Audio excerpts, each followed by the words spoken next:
Welcome, Patriots, to the Raw Feed. I'm Gary Franchi, and we are here with continuing coverage of the Charlie Kirk assassination that has shaken the nation to its core. Now, what sets us apart from every other show is we don't just talk at you, we talk with you. Your comments, your reactions, your super chats, rumble rants, they are the lifeblood of the broadcast. We will be reading them live, featuring them on screen for the world to see. We are streaming live to millions on YouTube, but the censors are working overtime. So make sure you're following us on Rumble and X and Facebook, Instagram, and all the places, because when they try to silence the truth, we will broadcast louder. Share the stream right now. Text it to your friends. Bypass the algorithm. And for our X viewers, repost the show to your followers. Every share is a victory against censorship. Speaking of staying connected, download the Next News Network app right now. Get breaking news alerts and exclusive content 24/7. Android users, grab it at the Google Play Store. iPhone users, hit up the App Store. Links in the description. Never miss a story that matters. You can also join our YouTube channel memberships. Each level comes with exclusive perks, special acknowledgement in the chat, access to the Next News team, behind-the-scenes content, and our members-only 24/7 Discord chat. Become part of the inner circle. Remember to send in those super chats and rumble rants. We'll be reading them between segments, putting your voice on screen for the world to see. Send them in now, even before we dive into today's explosive developments. Now, if you want to support the show privately, hit those donation links in the description. We can't do this without you. And if you want to show off your favorite news source, check out our merch shop at shop.nextnewsnetwork.com. Now, on this day in history, September 12th, we remember another moment that shook the foundations of America. September 12th, 1960, on this very date, presidential candidate John F. Kennedy faced hostile crowds in Texas, with protesters throwing objects and threatening violence. The establishment said it was just passionate politics. 3 years later, Kennedy was dead in Dallas. Today, we're witnessing the same pattern, political rhetoric turning lethal, protests becoming assassinations, and the establishment telling us to look the other way. Which brings us to today's breaking developments in the Charlie Kirk assassination. The suspect, 22-year-old Tyler Robinson, remains in custody after being turned in by his own father, a 27-year veteran cop. New evidence shows his mother frantically scrubbing social media, deleting years of photos showing her son with weapons. Those bullets carved with Antifa slogans tell the real story. This was a political execution. And right now we are awaiting the press conference. The first moments, Charlie Kirk's wife, Erica, will be taking the microphone, and we'll be cutting to that live as it happens. But the threat is not over. Screenshots from Blue Sky show leftist extremists circulating hit lists with new targets: Trump, Ben Shapiro, Matt Walsh, Elon Musk, J.K. Rowling, President Trump, still grieving the loss of someone he called like a son. He is demanding action, calling for RICO charges against George Soros, saying his chaos is coordinating and funding these attacks. Jesus. Meanwhile, crime explodes nationwide. Kidnappers walk free on cashless bail. Elderly store owners burglarized. Memphis workers shot in broad daylight. My name is Erica Kirk. Democrat politicians openly admit they don't believe in preventing crime. They want the chaos. And through it all, we're seeing Kirk's true legacy emerge. Videos of his debates going viral, the calm destruction of communist arguments, the conversations of pro-abortion students, the fearless defense of Western values. His final message resonates louder than ever. Get married, have children, build a legacy. Eventually, we will replace the nihilists. So today, we bring you the latest developments, the investigation updates, the growing threat list, the crime wave connections, and the unstoppable legacy of a man they killed but could not silence. This is the Raw Feed, where truth matters more than comfort, and your voice matters most of all. And speaking of voices, now Erica Kirk is with us. She's going live right now, and let's take it now.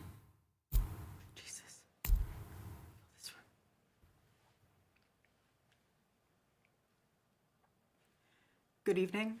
My name is Erica Kirk. Charlie Kirk is my husband. I first want to thank the local, state, and federal law enforcement who worked tirelessly to capture my husband's assassin so that he can be brought to justice. I want to thank the first responders who struggled heroically to save Charles's life, and the police who acted bravely to make sure that there were no other victims on that terrible afternoon. I want to thank the officers who have protected our Turning Point USA family these past 2 days.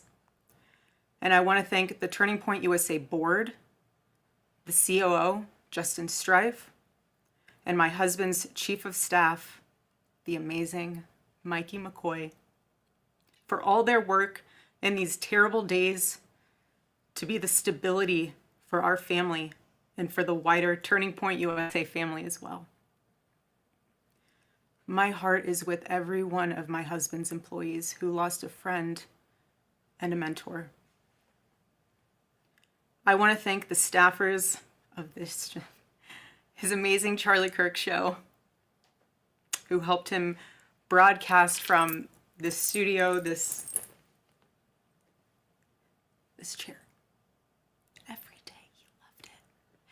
He loved what he did.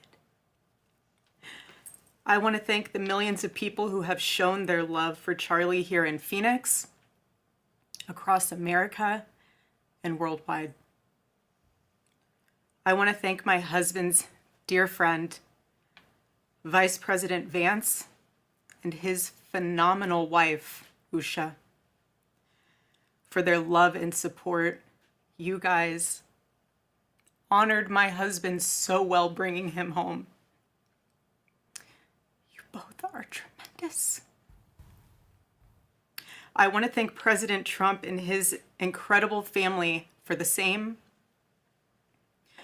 Mr. President, my husband loved you. And he knew that you loved him too. He did. Your friendship was amazing. You supported him so well, as did he for you. 2 days ago, my husband, Charlie, went to see the face of his Savior and his God. Charlie always said that when he was gone, he wanted to be remembered for his courage and for his faith. And one of the final conversations that he had on this earth, my husband witnessed for his Lord and Savior, Jesus Christ.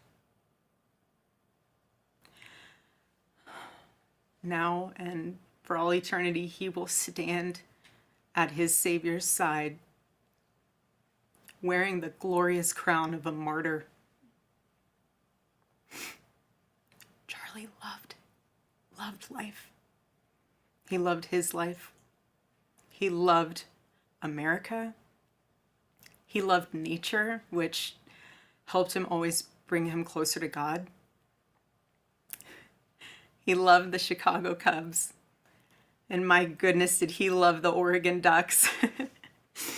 Want me to say go Ducks, so I have to since they play on Saturday. So go Ducks. But most of all, Charlie loved his children, and he loved me with all of his heart, and I knew that.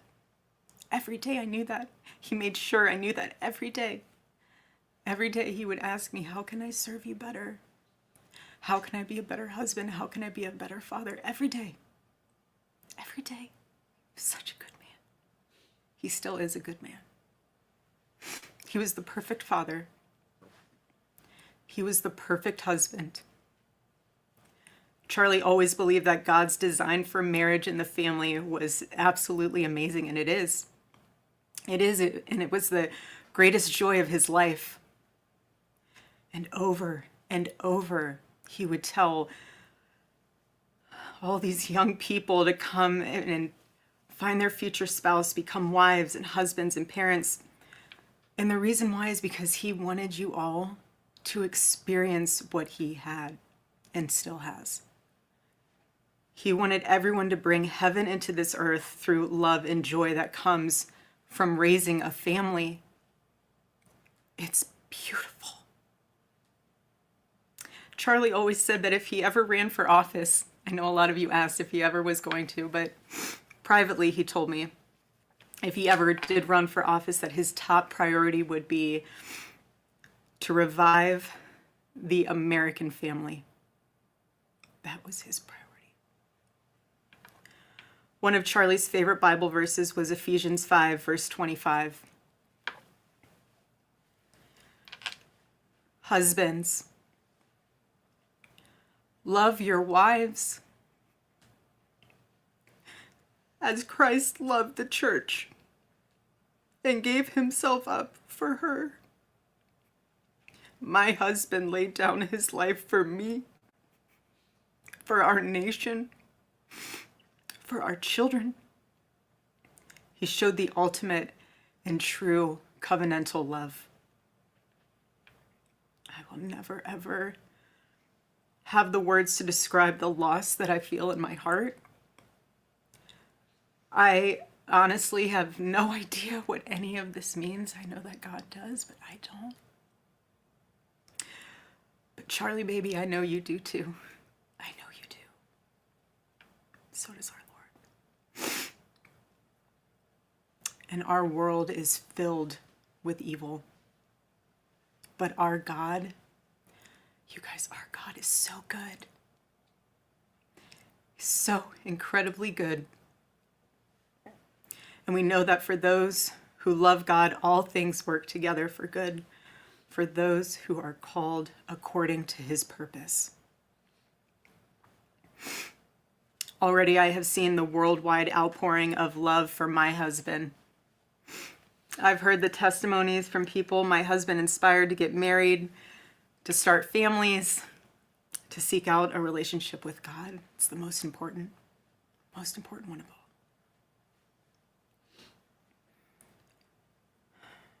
The evildoers responsible for my husband's assassination have no idea what they have done. They killed Charlie because he preached a message of patriotism, faith, and of God's merciful love. But they should all know this.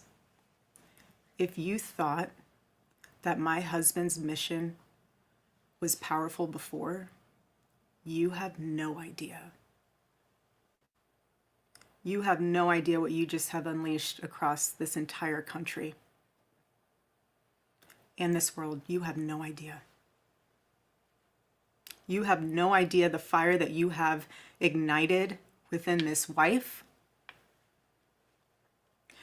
The cries of this widow will echo around the world like a battle cry.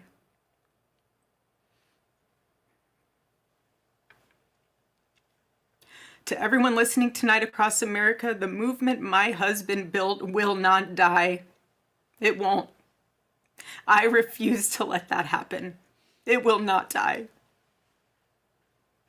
All of us will refuse to let that happen. No one will ever forget my husband's name, and I will make sure of it. It will become stronger, bolder, louder, and greater than ever.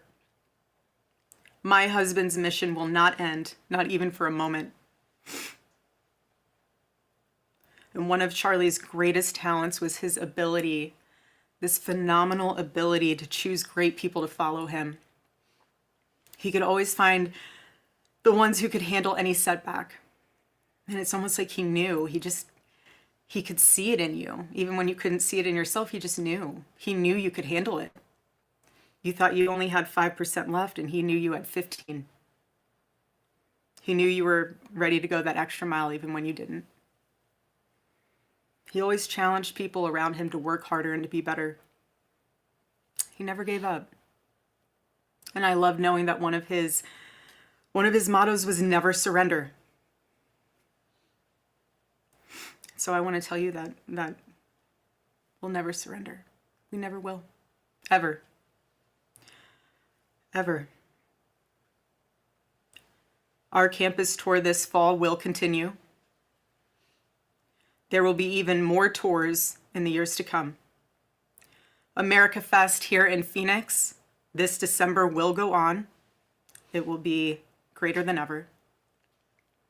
The radio and podcast show that he was so proud of will go on. And in a world filled with chaos, doubt, and uncertainty, my husband's voice will remain. And it will ring out louder and more clearly than ever.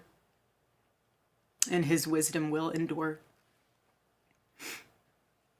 My favorite too, but my husband's favorite word in the English language was earn He would call all of you to be people of action who earn the future America deserves. So to all of the young people who felt inspired by my husband's faith and hard work, all of you already know what Charlie would want you to do. You know. You know. If you're in high school or if you're in college, go find your local Turning Point USA chapter. Join it. Stay involved. He wants you to make a difference. And you can. You can. The movement's not going anywhere, and it will only grow stronger when you join it. If there isn't a chapter, you can't find one, then start one. There is no excuse. You can start one. And as my husband used to say in this room every single day, if you want to get involved, the best way you can do that is going to tpusa.com. That's what he would say every day from this chair. Every single day. I watched his show every day, and he would always say, if you want to get involved, go to tpusa.com. If you're a pastor, join our movement at TPUSA Faith. And if you're a parent, I highly recommend that you come to America Fest in December. Sign up right now for that because we would love to see you. I would love to see you. Charlie would. He'll be there. He'll be there in spirit. Bring your kids, bring your family. But most important of all, if you aren't a member of a church, I beg you to join one. A Bible-believing church. Our battle is not simply a political one. Above all, it is spiritual. It is spiritual. The spiritual warfare is palpable. Charlie loved his Savior with all of his heart, and he wanted every one of you to know him too. He wanted everyone to know that if they confess the Lord Jesus Christ who rose from the dead, then they will be saved.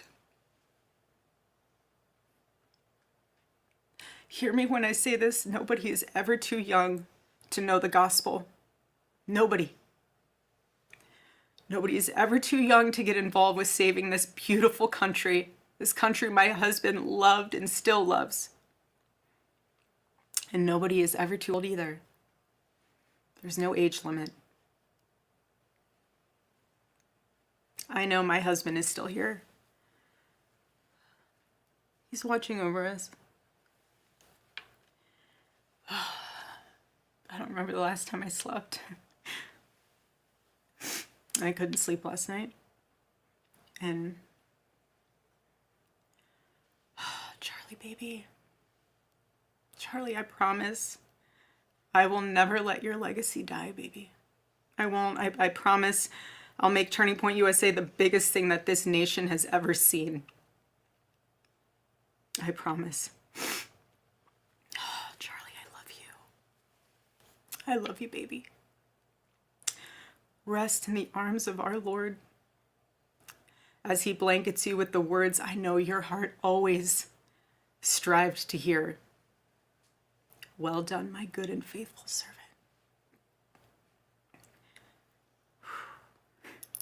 When I got home last night, Gigi, our daughter, just ran into my arms. And I talked to her and she said, Mommy, I missed you. I said, I miss you too, baby. She goes, where's Daddy? What do you tell a 3-year-old? She's 3. I said, baby, Daddy loves you so much. Don't you worry. He's on a work trip with Jesus, so he can afford your blueberry budget. And my goodness, am I so humbled to witness, Charlie, you alongside Jesus right now, doing what you always want to do, baby. Making heaven crowded, right? That's what it's all about. Making heaven crowded. I can't wait to see you again one day.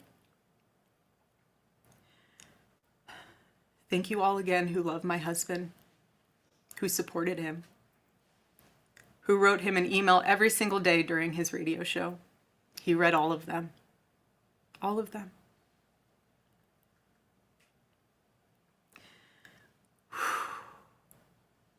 God bless you all. And may God bless America.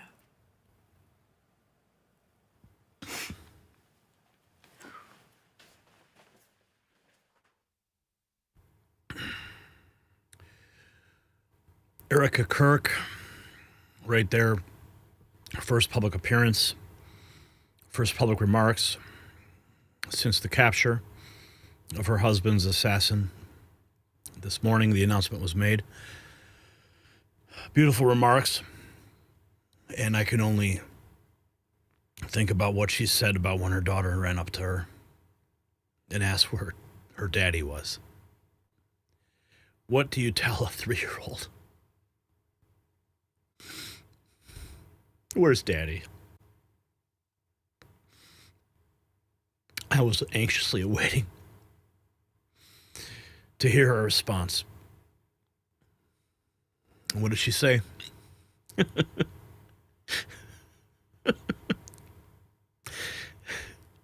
He's on a work trip with Jesus,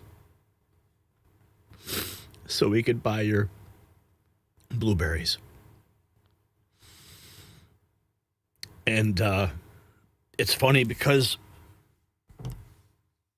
when you're dealing with loss, you have to tell yourself sometimes something to get through it. I lost my mother to cancer about 7 years ago, maybe 8 years ago. And I still tell myself that she's just on vacation in Florida with my dad.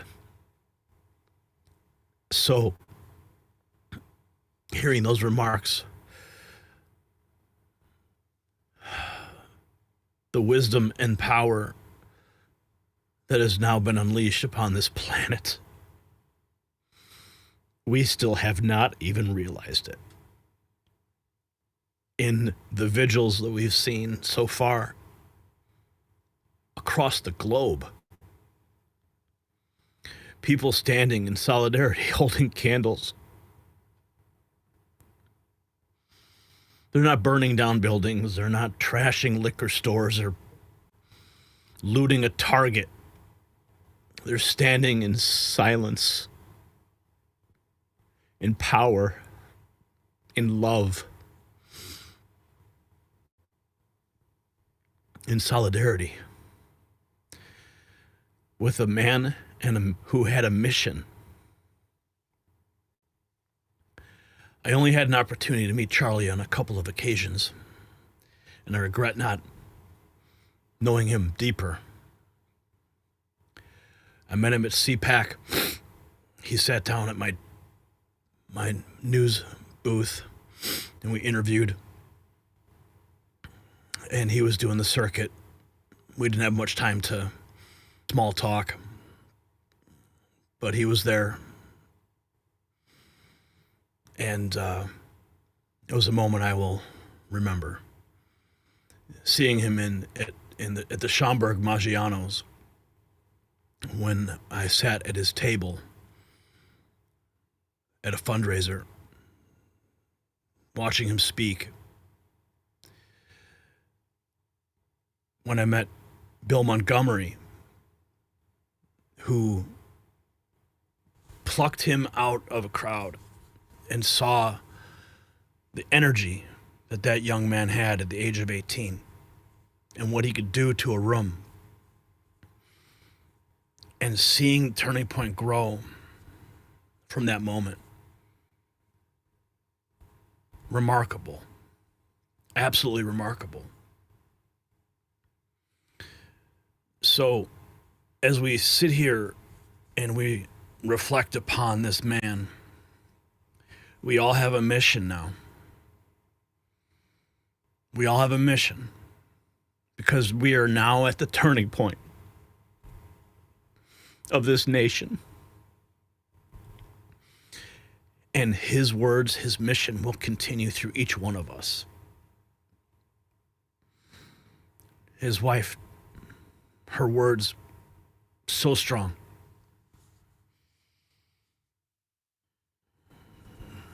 All those people holding candles across the world, all those people at the vigils in the town squares. That's a silent moment of reflection. But that is only the start. Because after the people go home from those vigils, the work has only just begun.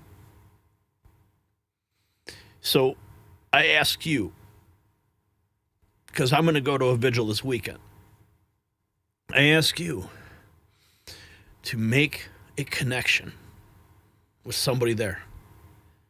Make a connection. Start a group. Connect with Turning Point. Doesn't matter what your age is. You don't have to be in college. But it starts with you. Make a connection with somebody at these vigils that are taking place. And begin a group that will continue to affect change. Whether it's in Rome, whether it's in France, whether it's in Northbrook, Illinois, anywhere in this country, make that connection. Foster those relationships. And be the change. Be the change. Because we have a mission now. I've been on this mission for 20 years or more. Much like Charlie, I started small in the streets with a tiny little camera, passing out DVDs, shouting truth on a bullhorn. Growing, reaching millions of people, just like Charlie. We all have that power within us. Take in the power of Christ. Take in the strength of the Holy Spirit. Because that light within you will only grow. Will give you the power you need. Doing what Charlie did every day is not easy. Doing what I do every day here is not easy. And I tell you, this has probably been one of the hardest weeks of my life. I have, for years, taken to the microphone and camera, whether it was a printed page, whether it was the broadcast airwaves, whether it was internet streams, television broadcasts, whatever means necessary, I would exploit that technology to reach one person. If it was only one, that's all that mattered. But it starts with one person. And you're watching this right now. You are that one person. You are Charlie Kirk. And you will affect that change. You will wake up millions. You don't even know the ripple effects that you will have yet. I don't even know sometimes. But I get emails, I get text messages, I get people contacting me. We all have a mission. We all are a piece of the puzzle to restore this nation to greatness. Charlie was on that mission. I'm on that mission. You're on that mission. We all may not see each other. We all may not be at the front of the line, but we're all marching forward to defeat the darkness that is trying to crush this nation. This is a spiritual battle. The demonic and satanic forces that are working overtime to defeat us will not win. They will not prosper. But they are getting angry. They are seeing the light of Christ move across this nation. They are seeing the rise of the patriots in this nation. And they want to extinguish that light. You are the light. It is within you. Accept it. Foster it. Build bridges with people. Have conversations. Don't get caught up in flaming battles online because people are already in their camps. The action begins when we sit down face to face, like with Charlie, like what he did. It took so much courage and so much strength to do what he did. But he got that strength from Jesus Christ, our Lord. And now he's with Jesus. He's on a work trip so he could get his daughter some more blueberries. Remember that. Remember that. We all have a mission. Never surrender. They will try to continue to fight us. And that is fine.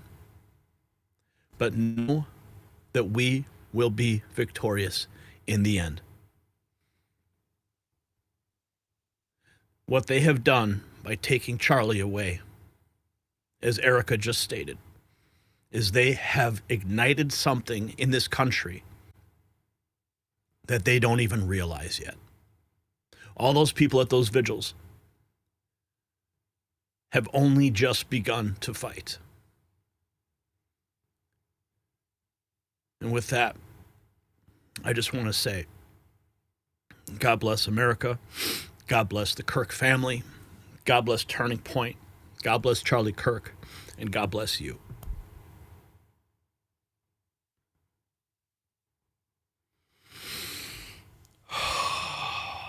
Okay. All right. We got a lot of news to cover tonight on the Raw feed. We're still processing everything from the day's events, and we're going to be getting into that. I could see a lot of folks here in the chat room are just as emotional as I am. Pray for peace. Charlie's legacy. And I do want to say one thing. I am not jumping on these conspiracy rabbit holes that people are digging up already about this. In fact, it makes me sick to see everybody jumping on whatever, nuanced moments they captured in a frame of video or a person's hand signals or whatever. It's not going to do that. Let the facts speak for themselves. Let the dust settle. And we can take a look back and try to understand everything. But right now is not the time to start jumping on the freaking conspiracy bandwagon. I'm not afraid to call a conspiracy when I see it. In fact, I don't think that Taylor acted alone.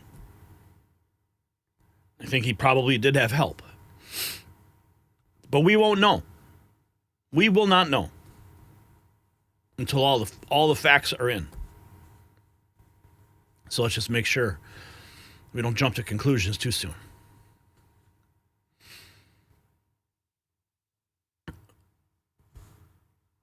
Thank you, Brian. All right. I got to reset my brain here. And we're going to get started on this show. Because the revolution is now. And it will be interactive. So let's jump into our first topic, Brian. And I do want to acknowledge some super chats that came through here. We have $10 from Jesus Christ Gospel with Alex Cox. Lord bless you and keep you. We do not know the plans that God has for us until we are in it and understand our purpose is to praise the Lord Jesus Christ in all things. TK's Custom Supermods, RIP. Rest in peace, Charlie. Stay strong, Erica. God bless the USA. Thank you for that. All right. So we've got a lot to unpack now in our first segment. All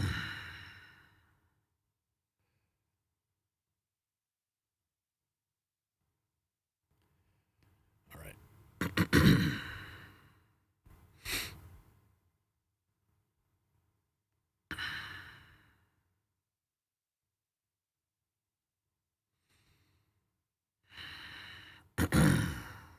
Okay.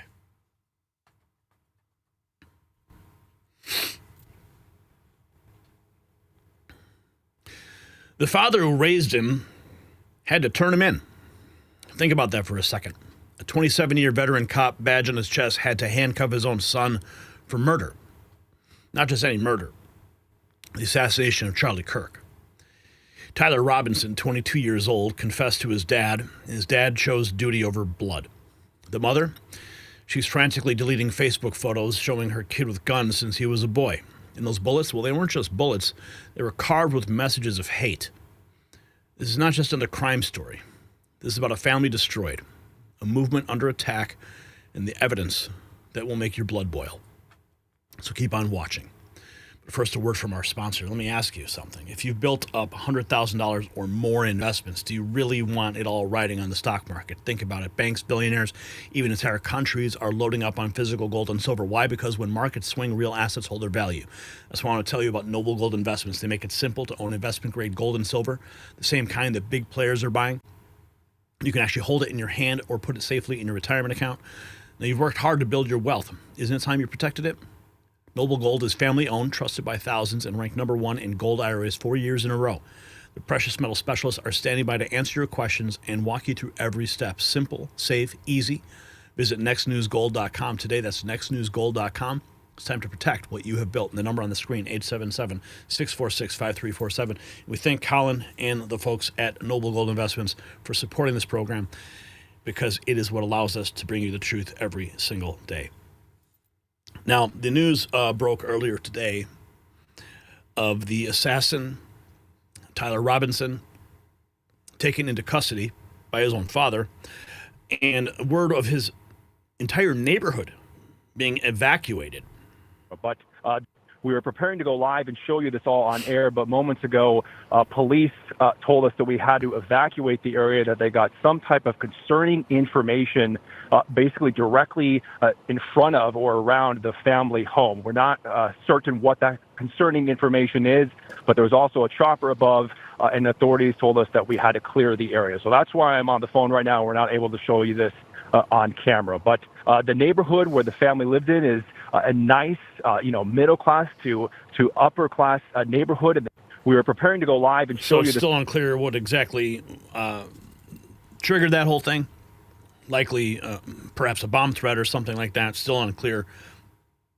But now people are starting to speak out.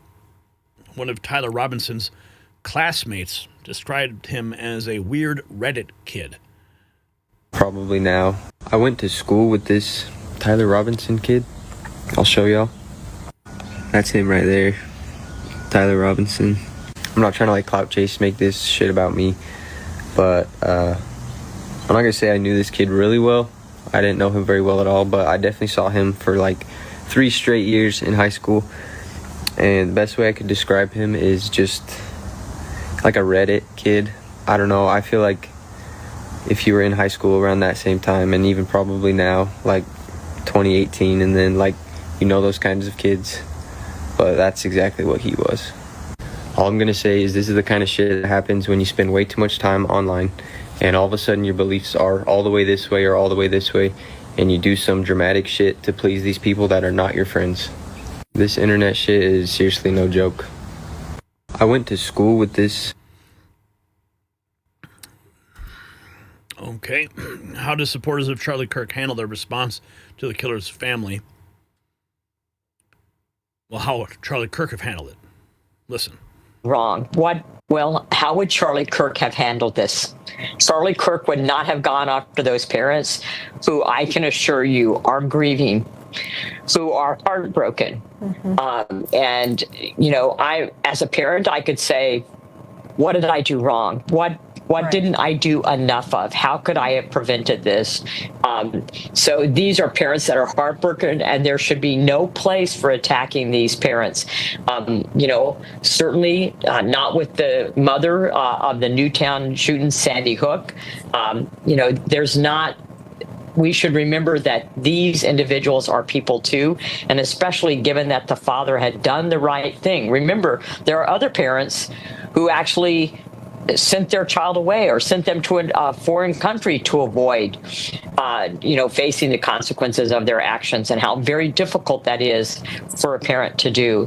So I would say, please, Charlie Kirk would not have done that. He would not have asked for you to do that. He would have asked for the person he interacted with to step up to be the next leader. And the best thing you can do for Charlie Kirk and his memory and the legacy he left behind is to ensure that legacy can go forward, to engage in conversation, to engage in debate, to engage in discourse, because what he was most about was free speech, and not free speech that was inflammatory or that was derogatory, but this engagement to how do you persuade people, knowing facts and going forward and engaging with them. So I would say that's the best thing people can do to honor Charlie Kirk and his family. And that's the worst part about social media, is that you have these drive-by attacks in the comment section over and over again. Those people are already entrenched in their mindset. But how funny is it, though, when you actually sit down with those people face to face, your friends, and you have conversation, dialogue, and you're just sitting across the table from someone, and you find common ground. And that's all that Charlie was trying to do. Governor Spencer Cox confirms the death penalty is currently being sought for Charlie Kirk's assassin. That he started the press conference by saying, "We got him." Do authorities believe that Tyler Robinson acted alone? Yes, Brett. They're very confident right now. Obviously, the investigation is ongoing. They're still following every lead. We appreciate the public who has reached out, but every piece of evidence we have so far makes it very clear that the assassin acted alone. So I saw you read from the probable cause affidavit from the arresting officer, in which you talked about the rifle, the gun. Is it the authorities' belief that he assembled the weapon on the roof and then jumped off the roof with the weapon and then walked away with it and then left it in the woods? Yeah, so that's what they're working on now. It's not my belief that it was a weapon that would be assembled. It was likely carried up there with him, but again, that is all still being investigated. But yes, came off the roof and then he tried to hide the weapon in the woods in a towel, and then that's where police found it later that evening. And when we see him walking down the street on this video with the gait, the limp, are we to assume that the gun is in a pant leg? Is that what authorities are saying? That's a very distinct possibility. Okay. As this is the video walking down the street, by the way, keep going with that video. I have one more question on the specifics. Was the round that hit Charlie Kirk recovered? And has it been matched to the rifle that has been recovered? So all of that is being processed right now. I believe that the round has been recovered, and so that evidence has been taken back to Quantico to be processed, and that's happening even as we speak. Yeah, there's just all these specifics as you get all of this information, and we're trying to kind of piece it together. And I appreciate it, Governor, since you were reading some of that earlier today. Let's talk about the big picture here and what you take from what appears to be this shooter's motive. Yeah, well, with the big picture, I think is pretty clear. This is someone who hated Charlie Kirk and hated his message and hated what he was doing, and decided to use political violence to end his life. And that is, as I said earlier, that's not just an attack on Charlie Kirk, which is devastating, and our hearts are broken for him, for his family. I've had a chance to talk to his parents. Just devastating. But it's the reason you're spending so much time on this, the reason every media outlet is spending so much time on this, the reason I'm talking to you about this is that this is an assault on not just him, but on all of us. It is an assault on the very fabric of our country, of our democratic republic, of our ability to speak freely, and we cannot take that lightly. It is the most serious abdication of our responsibility as citizens that exists, and we have to snuff it out.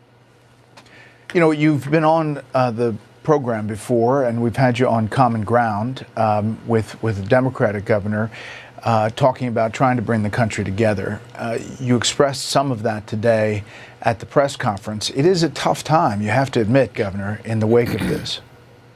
I do, and look, people are angry right now, and they don't need me lecturing them on that. Anger is a very normal response. It's one that I felt. It's one that I've expressed, and that's why I thought it was so helpful. At 2:00 this morning, I was scrolling through Charlie's Twitter feed, where he's talking about forgiveness, where he's talking about how if we stop talking to each other, that's when the violence starts, and so what he believed in, I think, is what we need right now, and certainly as I was able to talk to his family, they agree with that.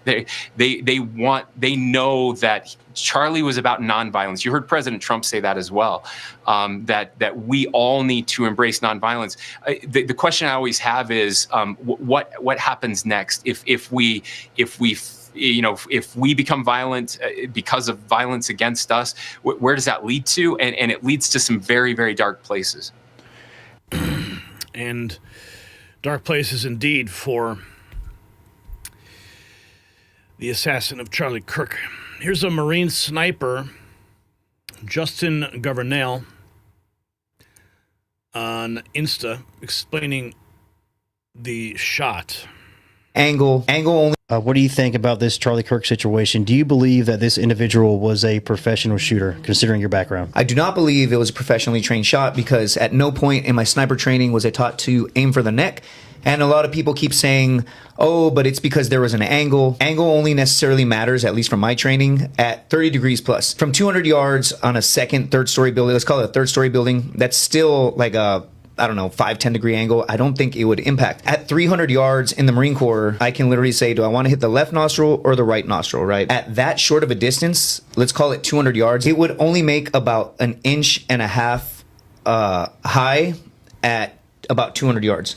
And that's if it was zeroed at 100 yards, right? If it was zeroed at 200, if they were trained professionally, they would have zeroed their rifle or at least gotten the data. I don't personally think they were professionally trained because of the first thing I said before I even analyzed angle or any of that was shot placement. This is not, it's viable in the sense of mortality, right? Or fatality, but it's not a viable shot in terms of immediate incapacitation, which is, I'm sure, is what they were trying to accomplish. But what you're saying is, if it was a professional sniper, given the distance, given the conditions, it's not gonna. The shot's not gonna pull from the incapacitation zone. That's too far. This is too far. There's a video of the shooter in broad daylight on a rooftop. Whenever you set up a sniper position, a sniper hide, what's the most obvious spot that you're a sniper? If you have no training, you're silhouetting. First thing you're gonna do is look for a rooftop, right? There was a spot under that was shaded. At the very least, be in the shade to have less of a profile. So if they were professionally trained, they would understand their exposure. Yeah, their exposure. Yeah. They would have taken a window, shaded it, taken the shot from there, still had an escape route from there. And I also heard that a rifle has been recovered. In the Marine Corps, you call that target indicator, anything a sniper does or fails to do, which reveals yourself, position, or equipment to the enemy. What do you think about this Charlie Kirk situation? Do you believe that he was not a trained sniper? Here's drone footage from Taylor Hansen. We played this the other day. Gives you a bird's eye view of the situation immediately following the assassination. And you can see the video is about 2 minutes long, but rather remarkable visualization of this. At first, I thought it was a CGI recreation, but no, this is real video of the grounds, and you can see where the shooter's location is there. So it's very likely that, you know, even that sniper you just heard discussing how this person probably mapped out this entire thing for days, probably using Google Maps or some mapping software to figure out exactly where the best position would be. Now, he wasn't a member of the school, which is interesting. He did know that he was going to be attending the school, that Kirk was going to be there. So I'm sure all this information, these questions are going to be answered in the days ahead. And I'm glad that he's in captivity now. I'm glad that he's caught, so he could not do anything to himself that would end up causing even more questions to be asked. There was a comment on one of our videos from yesterday where someone raised that we'd never find out who this person was, or we'd find out that he did something to himself. And then, of course, the conspiracies would just go into overdrive and we'd never have any answers. Well, thankfully, his father convinced him to turn himself in, and now we will get those answers. I'm sure that as he is being interrogated by the FBI and by local law enforcement, that we will find out exactly how this entire scenario unfolded so that we can perhaps find a way to prevent something like this. But, I mean, just by looking at this video alone, like, there's just too many places for somebody to hide out and take a shot. I mean, just the position of the tent here. I mean, it's already lower than all these terraced areas where people could sit. And then you have all of the buildings surrounding it. I hate to say it, but it's a perfect location for something like this to go down. And with Charlie's limited security, Charlie's not he's not a member of the administration. He doesn't get Secret Service protection. So, you know, if Donald Trump was here speaking at this event, you know, in the same location, every single one of those vulnerabilities would have been addressed. Now, of course, they didn't address the one vulnerability in Butler, which, of course, we still don't have answers for. But with this situation here, I mean, yeah, the Secret Service would have addressed all these vulnerabilities. They probably wouldn't even have chosen this location. But Charlie wanted to speak to the people. He wanted to debate. He wanted to discuss. He wanted to have conversation. And that's where he chose, at UVU. So let's continue here. We have some more. We're finding out that he was not an affiliated member of a party. We do know his family.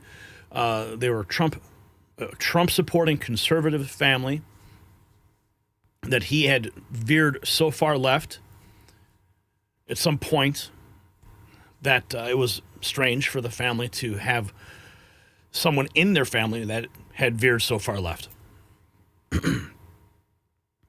Tyler James Robinson was a student in the electrical apprenticeship program at Dixie Tech in St. George, Utah.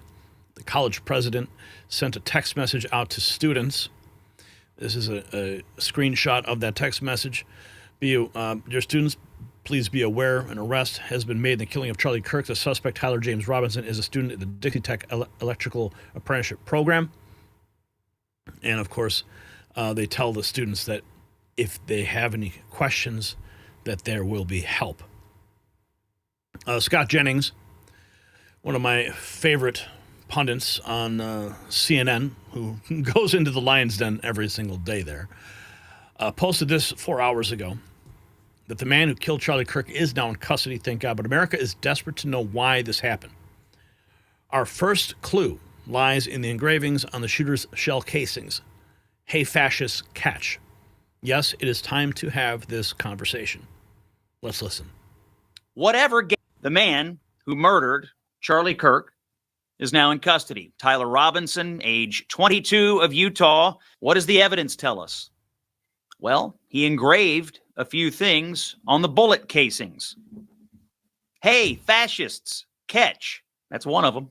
Tyler Robinson appears to have been brainwashed to believe that conservatives are fascists and Nazis, and that they must therefore be eliminated, murdered. Whatever gave him that idea? Well, here's a minute of voices of people that you will recognize that ought to make it pretty clear. Let's take a listen to this, courtesy of my friend, the Western Lensman from X. Let me ask you tonight, do you think Donald Trump is a fascist? Yes, I do. This is what kicking the shit out of fascism looks like. The former chairman of the Joint Chiefs of Staff, Mark Milley, said, "No one has ever been more dangerous to this country than Donald Trump, and he is a fascist to his core." Whatever could have given Tyler Robinson the idea that Charlie Kirk and conservatives are fascists who want to destroy the country? We may never know, folks. We may never know. Robinson engraved his views on these bullets because for the last 10 years, the American left, Democrats, and yes, I'm sorry to say, many people in the media have dedicated themselves to branding Republicans and conservatives as fascists, Nazis. The left normalized this language, and the media platformed and endorsed it. The brand was created. The talking points went out, as they say. And it is now an article of faith on the American left that if you have voted for Donald Trump or espoused conservative views, you are a fascist.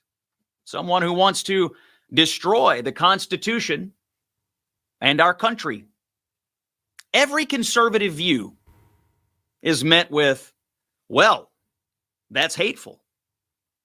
Every conservative view is met with, well, that view is killing people. Tax cuts, killing people. Cut government spending, killing people. Men can't get pregnant, killing people. The man who murdered Charlie Kirk is now in custody. Tyler Robinson. Well said. And those words were beat into the heads of the left for years and years and years. Now, we talk about planting seeds here all the time. We're planting seeds because we want them to grow. But it's the fruit of that tree. What is the fruit? The fruit that bear from the tree, from those seeds, is rotten to its core. Rotten to its core. And Robinson was feasting on that fruit. It's like so many other people on the left, feasting on that fruit, growing delusional with hatred, blind rage, as you've seen. What I have seen posted by people on the left in these last couple of days is incomprehensible. The vile poison spewing from these people's mouths. I don't know how somebody could have that kind of hate within them. But it's because the seeds have been planted by people like Kamala Harris, Tim Walz, other people, even Joe Biden. Here is Steve Bannon posted this video. This is 7 hours ago. Says the father knew. He says the father is an accessory. That's why he turned him in. He says it's not some great Christian good. He raised a demon.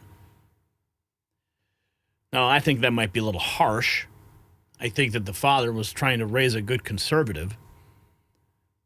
But that son went off to college, got brainwashed by the left, got trapped in an echo chamber, feasted on the rotten fruit of the seeds from those trees that were planted by those radical leftist narratives. So we can listen to Steve for a minute here, but I'm not ready to demonize the family at this point. I think the family knew what they had to do. Imagine having to turn in your own son. Show, the great team. I want to correct Jack Posobiec. And by the way, we're going to toss right now to the Charlie Kirk show, the great team of Andrew, Tyler, and Jack from Charlie Kirk's studio with Turning Point. Fantastic guys. I'm going to talk to them. I disagree with one thing, Jack. The father knew he's an accessory. That's why he turned him in. It's not some great Christian good. He raised a demon.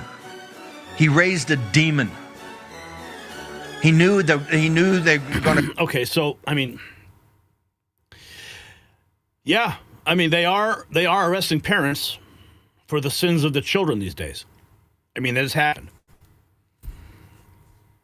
So maybe there wasn't something so beautiful and good about that. Maybe he was just trying to cover his own ass. I don't know. Those are questions that will be answered in the days to come.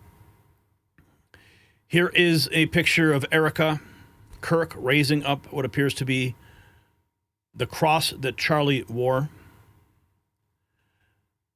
One of the first images that we have seen of Erica since her terrible loss.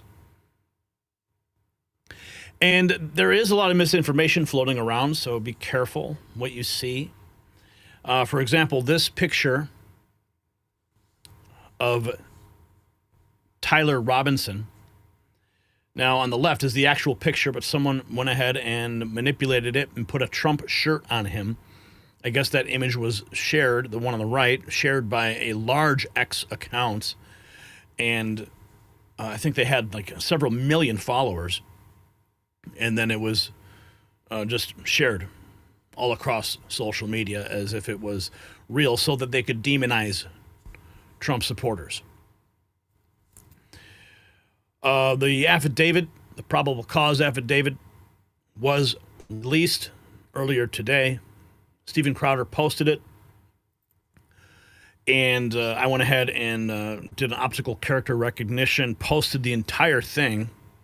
You can go to my X account and you can review it for yourself if you would like to. It is quite detailed. But this is the actual affidavit that was published by Stephen Crowder. Like Clout Chase goes into the specifics, very detailed, about the entire arrest, how they found him. And there's been some question about the roommate.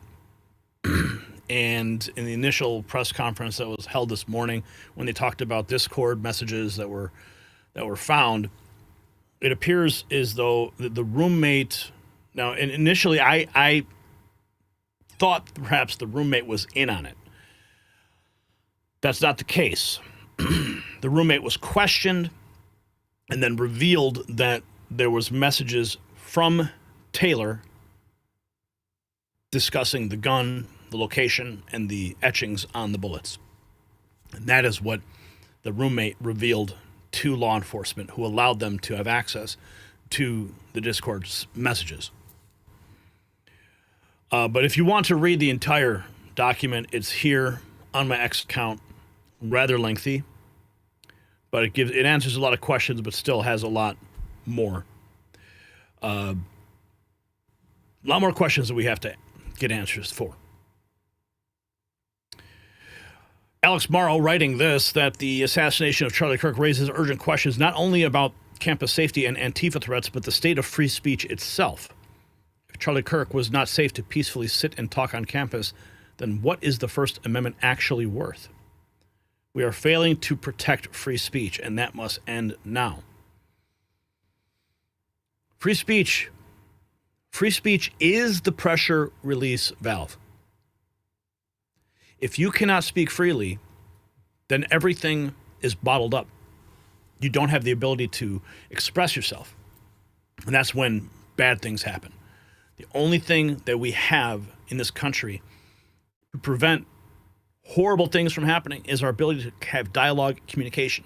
But when one side of the conversation is shut down, as we saw during COVID, as we saw during the 2020 election, when censorship starts to creep and people lose their voice, it is a very dangerous place to be in this country.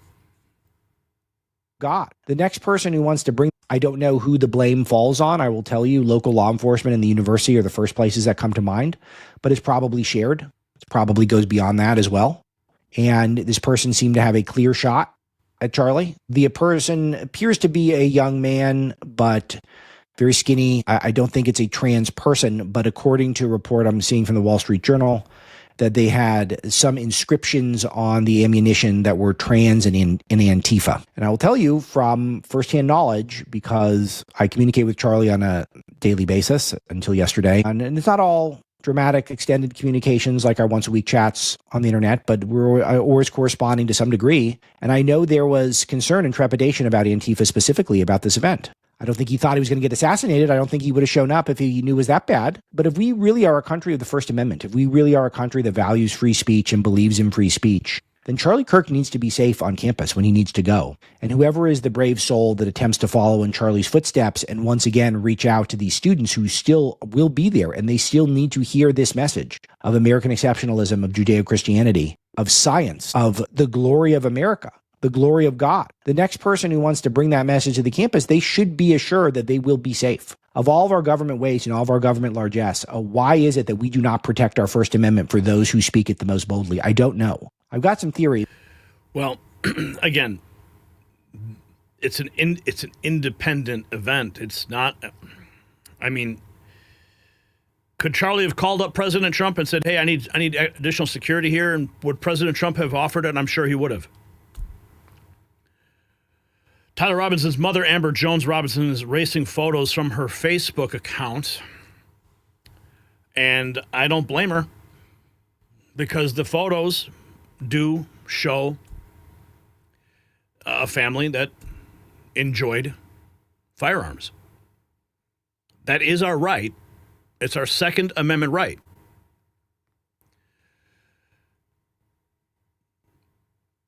And of course, it only makes her family look worse. But who could have ever imagined? They tried to raise their child in a conservative home, but he became radicalized. And the education that he received with respect to guns was then used in the most horrific way. Tyler Robinson is a 22-year-old Utah man who confessed to his father, who is a 27-year veteran of the Washington County Sheriff's Department. His mother, Amber Robinson, works for Intermountain Support Coordination Services, a Utah State contracted services agency. Here's President Trump on Fox and Friends this morning. Very intent on in Utah, they have the death penalty. And you have a very good governor there. The governor, I've gotten to know him. The governor is very intent on the death penalty in this case, and he should be. In North Carolina, you also have it, but we have to make sure that happens. That was a horrific crime. In Utah, they have the death penalty, and you have the death penalty being pursued.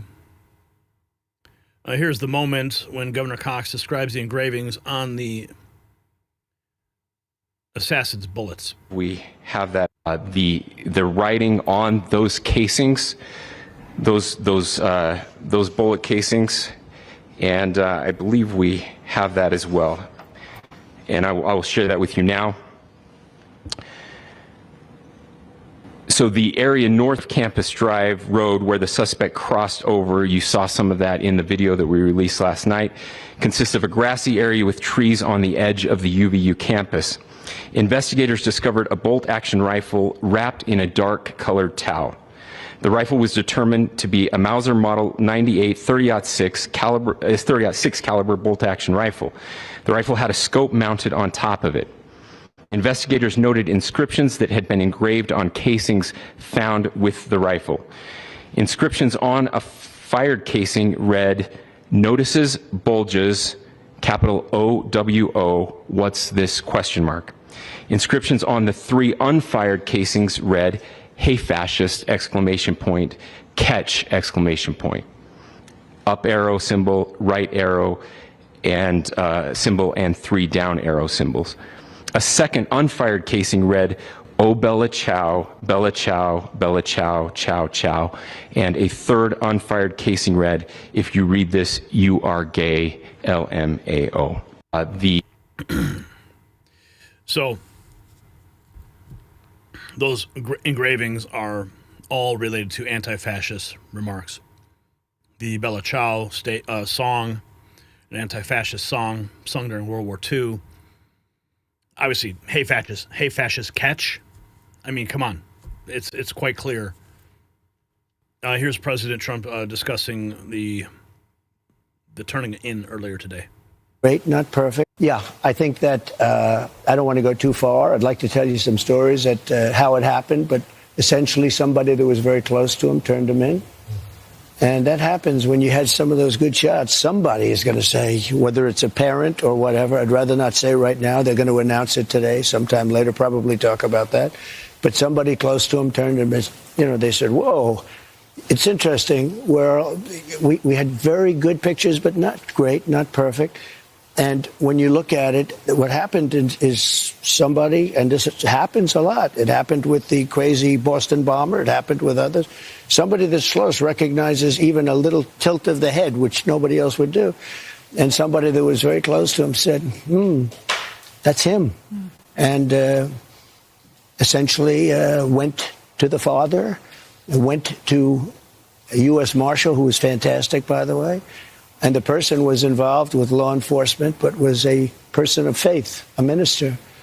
And brought him to a U.S. Marshal, who was fantastic. And the father convinced the son, this is it. And again, I'm always subject to be corrected, but I'm just giving you, based on what I'm hearing, they'll give you a much more active. I just heard about it 5 minutes before I walked in. As I'm walking in, they said, looking real good. They have the person that they wanted. So here's the original post from Steven Crowder. Mug Club undercover obtained Utah County Sheriff's Office internal documents regarding suspected Charlie Kirk assassin Tyler Robinson.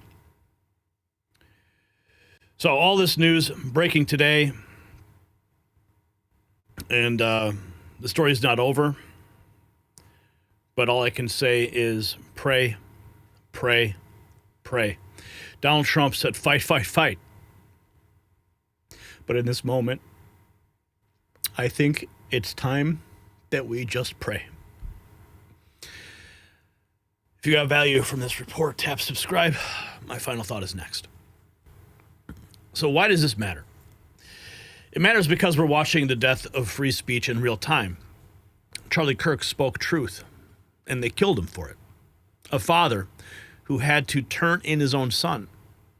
That is the price of this poisonous rhetoric the left has been spreading for 8 years. They called him Hitler, they called him a fascist, and some disturbed kid believed it. And those engraved bullets, they weren't just meant for Charlie, they were meant for all of us who dare to speak up. They want you silent or dead, period. So here's my question. Should leftist rhetoric that leads to actual political violence, should it be persecuted as incitement? Where does free speech end? Can it? Let's have a conversation about this in the comments below. And if you want to support our work here, you can take a look at our merch shop. It's linked down below, because show the world you will not be silenced. This is Gary Franchi for the Next News Network.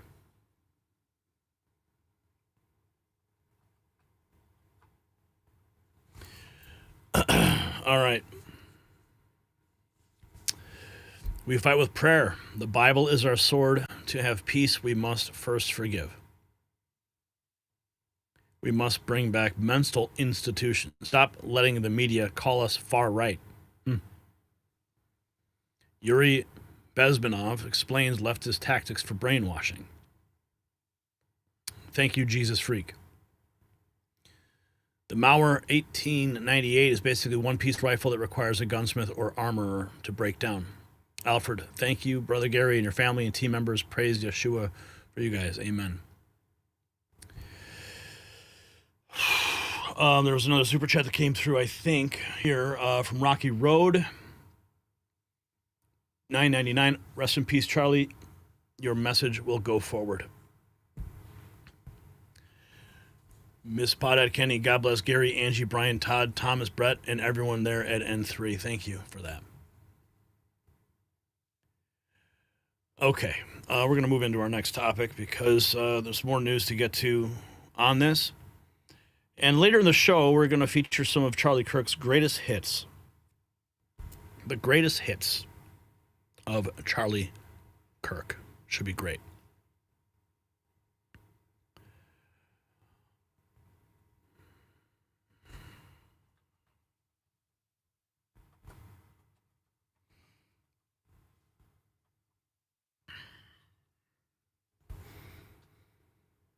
A president doesn't cry on camera, but when they told Trump that Charlie Kirk was dead, something broke. What do you mean dead? That's what he asked. Then he ordered everyone out of the room. Just like that, get out. The man who stared down world leaders couldn't face this news with an audience. His wife spoke to Kirk's widow, devastation mixed with determination to keep the movement alive. Don Jr. held back tears, remembering how Charlie Kirk became like a brother. Thousands gather in London. The Yankees pause their game. An empty chair that will never be filled. This isn't about losing a conservative voice. This is about what happens next. So keep on watching. Now, before we jump into today's news, here's a quick word from our sponsor, Hyperbit Technologies, trading under HYPAF on the U.S. market. As President Trump puts a spotlight on crypto and pushes forward policies to keep America ahead in the digital asset race, Hyperbit is charging ahead with next-generation crypto mining technology, expanding on their multi-million crypto treasury that already includes Bitcoin and Ethereum, and aiming to position itself to benefit from pro-innovation laws and executive orders. This is a complete diversified company that gives you one-stop exposure to the entire crypto sector without having to pick and choose individual projects. Now, I could talk about Hyperbit all day, but Trump's bold pro-crypto stance says it all. For everything you need to know, check out the link in the description, hyperbit.ca. They make this show possible. We thank them. Well, we are all Charlie Kirk now. This is clearly an AI-generated image, but the message remains the same. An army of young people all wearing a shirt, "We are Charlie Kirk now." And that's the truth. We are all Charlie Kirk. And I frantically today was looking for a video that I had recorded many years ago. There it is. Rare footage. The day Bill Montgomery told 18-year-old Charlie Kirk, "You can't go to college," and changed America forever.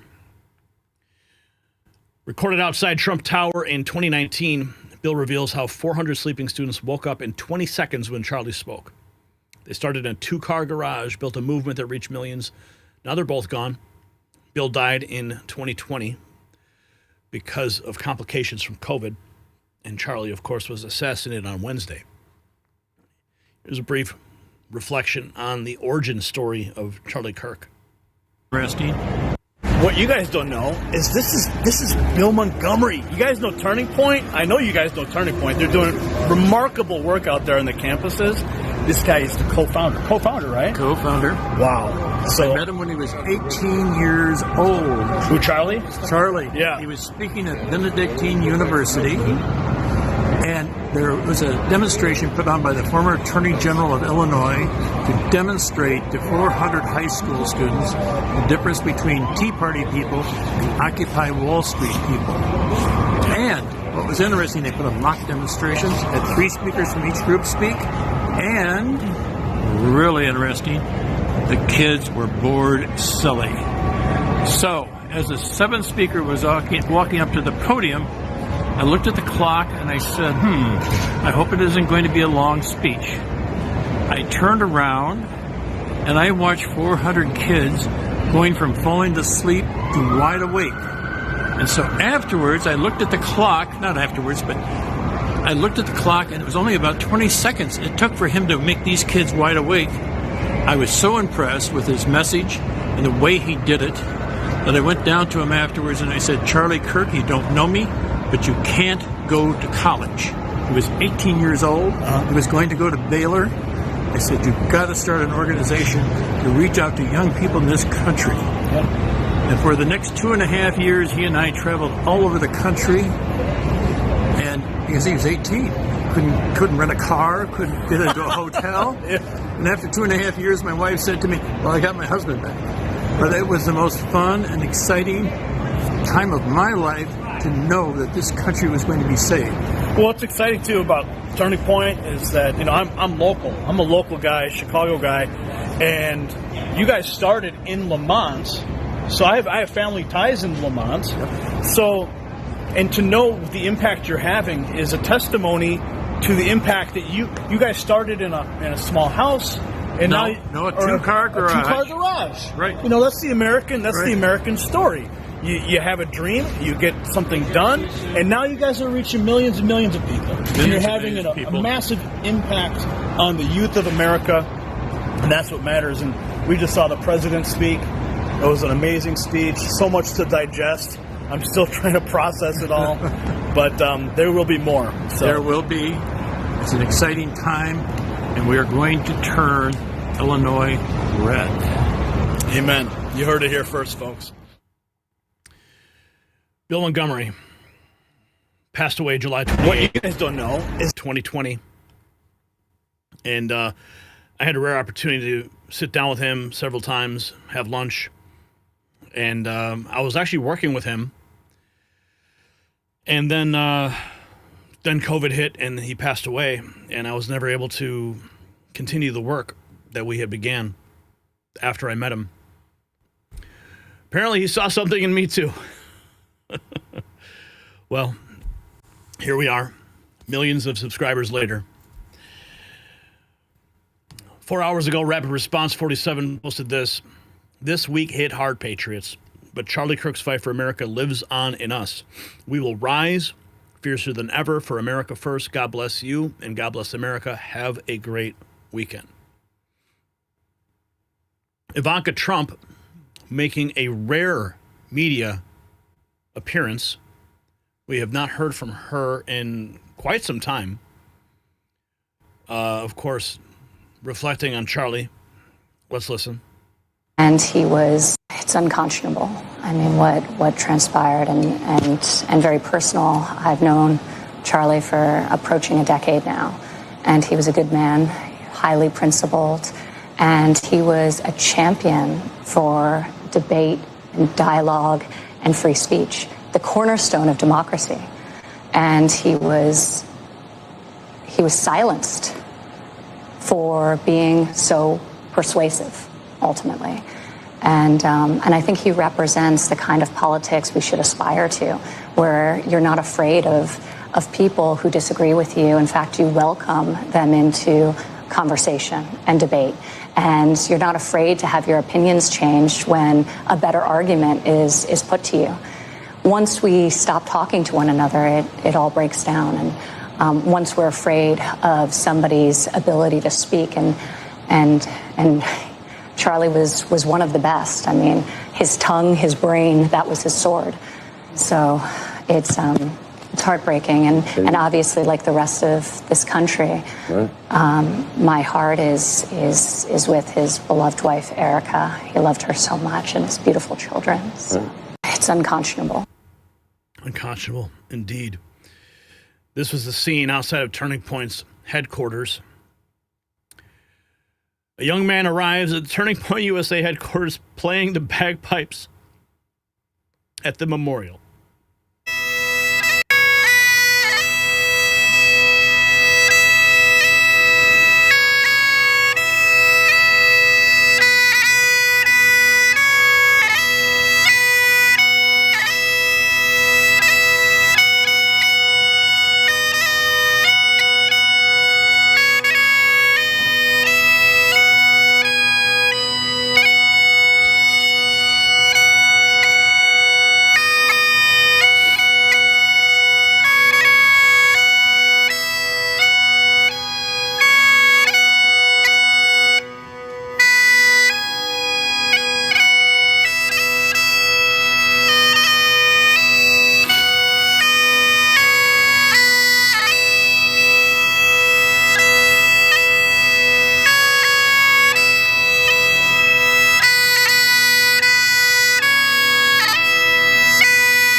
Man, those bagpipes will get you every single time.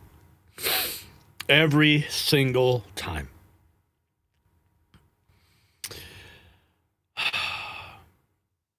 Where do we go from here? Here's a Florida sheriff gaining national attention for personally going to a Charlie Kirk candlelight vigil in Southwest Florida to protect his residents who are mourning the loss of Charlie. Carmine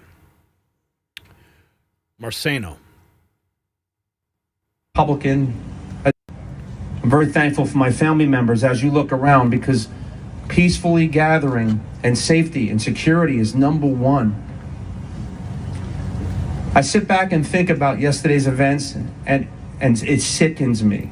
It sickens me. This is not about what party you are for. This is not about being a Republican, a Democrat. This is about being a human being.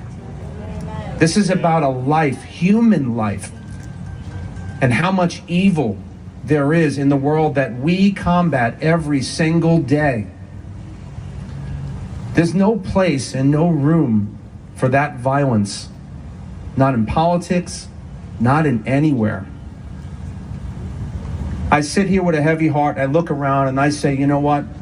I'm so blessed to be with so many amazing people that get together, especially, today being 9/11, and I'm from New York, and losing so many of my friends in 9/11. So today I sit back and think about a lot of things, and I think about the people that lost their lives tragically in 9/11. I think about the incomprehensible, whose family watched. It's just unbelievable to me. So I want you to know you're going to be safe when you're in Lee County, Florida. I will be here every step of the way with you. My family members, you are all part of the family. And America is great because we can say what we want to say, and the freedom of speech and freedom, and no coward or suspect or someone that's evil is going to stop us from gathering and celebrating a tragic loss of life. So today we come together with heavy hearts, but we move forward together stronger than ever, with thoughts and prayers for those who paid the sacrifice, who got out there and made such a difference for our great president. And someone, every day when you listen to Charlie go out there, it wasn't arguing. It was conversation. And if you disagreed, then let's talk about it. That's what makes this the best country in the world. Disagreeing and professionally moving forward. And again, my thoughts and prayers are with every single one of you. We're in the most difficult, tragic times of our lives, but I know with confidence we are going to move forward and be better than ever. So God bless you and God bless America. Thank you all for being here tonight. James was posting just an hour ago, when will Antifa be designated the domestic terror organization that it is? And when will RICO charges be brought against the man behind the curtain who funds the hate? Erica Kirk speaking just a few moments ago. This is the moment that hit me. Gigi, our daughter, just ran into my arms. And I talked to her and she said, Mommy, I missed you. I said, I miss you too, baby. She goes, where's Daddy? What do you tell a 3-year-old? She's 3. I said, baby, Daddy loves you so much. Don't you worry. He's on a work trip with Jesus, so he can afford your blueberry budget. And my goodness, am I so humbled to witness Charlie, you alongside Jesus. Gigi, our daughter. He's on a work trip with Jesus. And James Woods also posted this 2 hours ago, calling Chuck Schumer a fork-tongued, hypocritical scum. They have no shame, he writes. And coming together.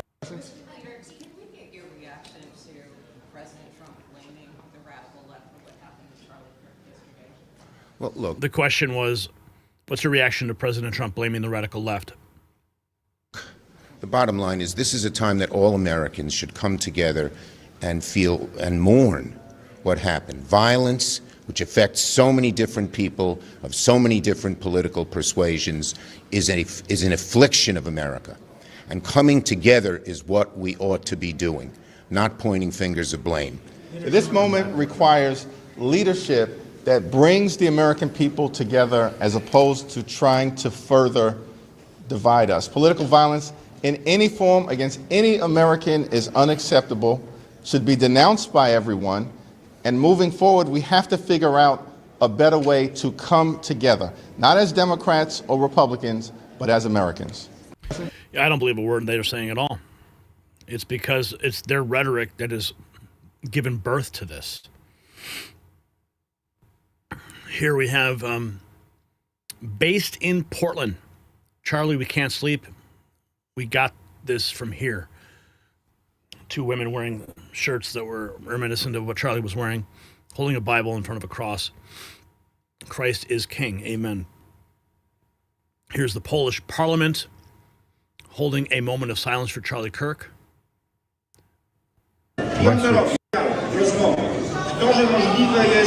Debatowanie z tymi, którzy się czasami nie zgadzają. Właśnie czcimy w polskim Sejmie pamięć o Charlie Kirku, konserwatyście chrześcijaninie zamordowanym w Stanach Zjednoczonych. Go zaatakował, zastrzelił, pozbawił życia, osierocił 2 malutkich dzieci. Powiedzmy nie, wyraźmy nasz sprzeciw wobec tej politycznej nienawiści. Uczcijmy jego pamięć chwilą ciszy.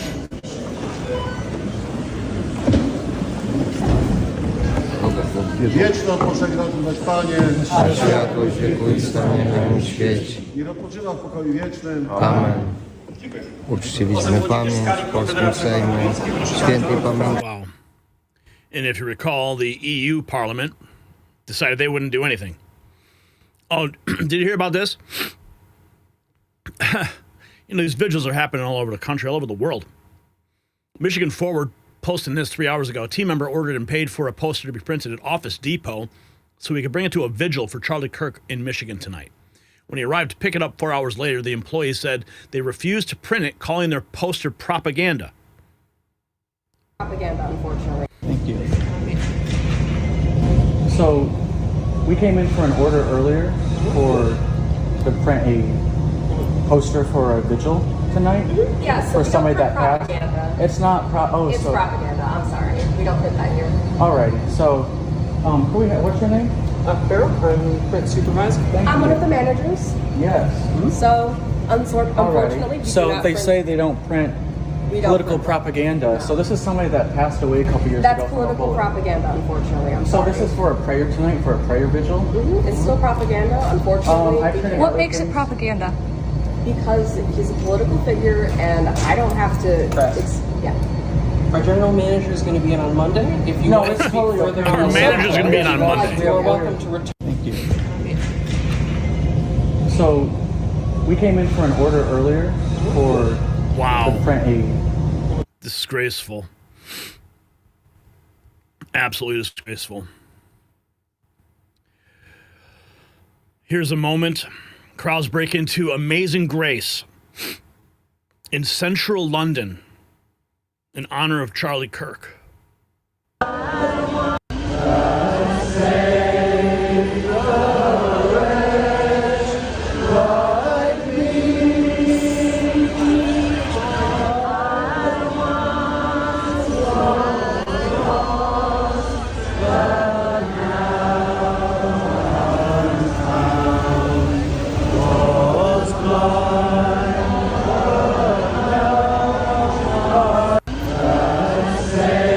Scenes like this all over the world.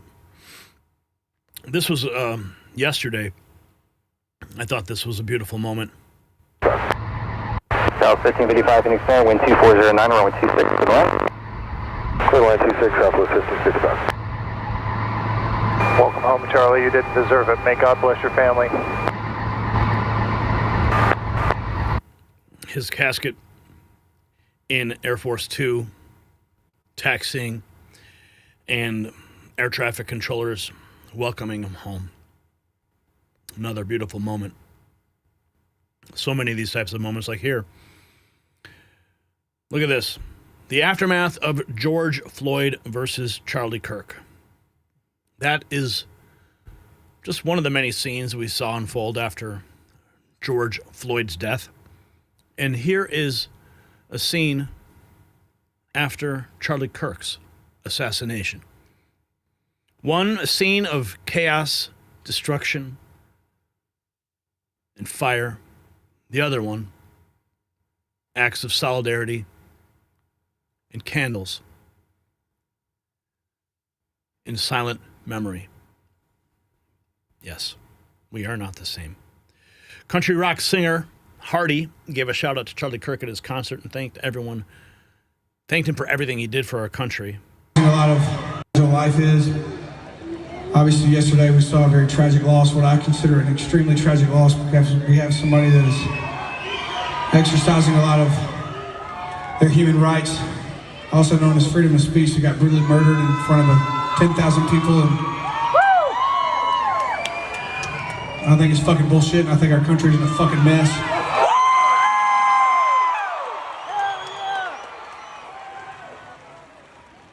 So I want to thank Charlie Kirk for his service and everything that he did as a human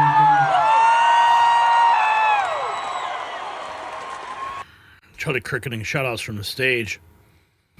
Here's another scene from London. Gunter Eagleman writing, his reach knows no bounds. Thousands have gathered in London at a vigil for Charlie. There's no understanding how influential this man was in his short time on this earth. In London, another scene. Here's Texas A&M last night. Thousands gathering. Candlelight vigil for Charlie. Here's President Trump recounting the moment that he learned of Charlie Kirk's passing. White House, right? When I heard it, I was in the midst of, building a great, for 150 years they've wanted a ballroom at the White House, right? They don't have a ballroom. They have to use tents on the lawn for President Xi when he comes over. If it rains, it's a wipeout. And so I was with the architects that would design. It's going to be incredible. And they came in, they said, Charlie Kirk is dead. I didn't know what they meant. I said, what do you mean dead? Charlie Kirk was shot. And they thought he was dead because it was so horrific, And they said, dead? And it was like, I just told these people, get out, just go, this is the worst thing. This was so bad for our country. When I heard it, I was in the midst of, building a great... President Trump couldn't even see it. Couldn't even be in front of those people when he learned.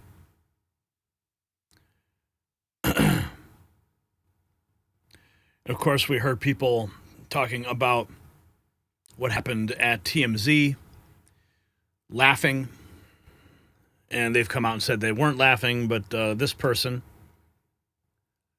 spent all day exposing TMZ, declaring they were 100% cheering at the news Charlie Kirk had been assassinated. Exhibit C. Oh, I don't need TMZ's cameras. There's nothing I love more than a good investigation, and I'm coming to you guys with the receipts. Exhibit A, the alleged car chase that they were watching. Right there on the banner below, you can see it started in Temple City, and we saw that. Go ahead, Philip. Well, I wanted to let you know that President Trump has said Charlie Kirk has died. So that is the breaking news that we are likely about to have with ABC News. Exhibit B, the giant clocks around their office. Exhibit C, don't worry, you won't have to do the math because I've done it for you. Timestamp, time. It is 1:07 and 15 seconds in the afternoon, with the timestamp on their video of 3 hours, 42 minutes, and 5 seconds. For 3 o'clock in Utah time, which is 2 o'clock Pacific. Exhibit D, we have the cheering starting at exactly 4 hours, 17 minutes, and 15 second mark, which is a difference of 35 minutes and 10 seconds. So if you take the timestamp plus the clock saying it was 1:07 and 15 seconds, add 35 minutes and 15 seconds, what time would you have? 1:43. So they technically were watching a car chase video. What do you think they were cheering for? People in the back room away from our news desk here who were watching a car chase, and they were laughing, they were clapping, and you could hear it out here. And we want to make a couple of things clear. One is that I know these people, and they were not laughing, they were not reacting that way about Charlie Kirk's assassination. They were not. They would not work here if they did. Oh, I don't need TMZ's cameras. There's nothing to cheer about.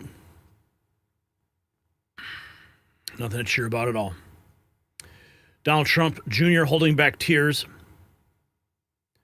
with Megyn Kelly.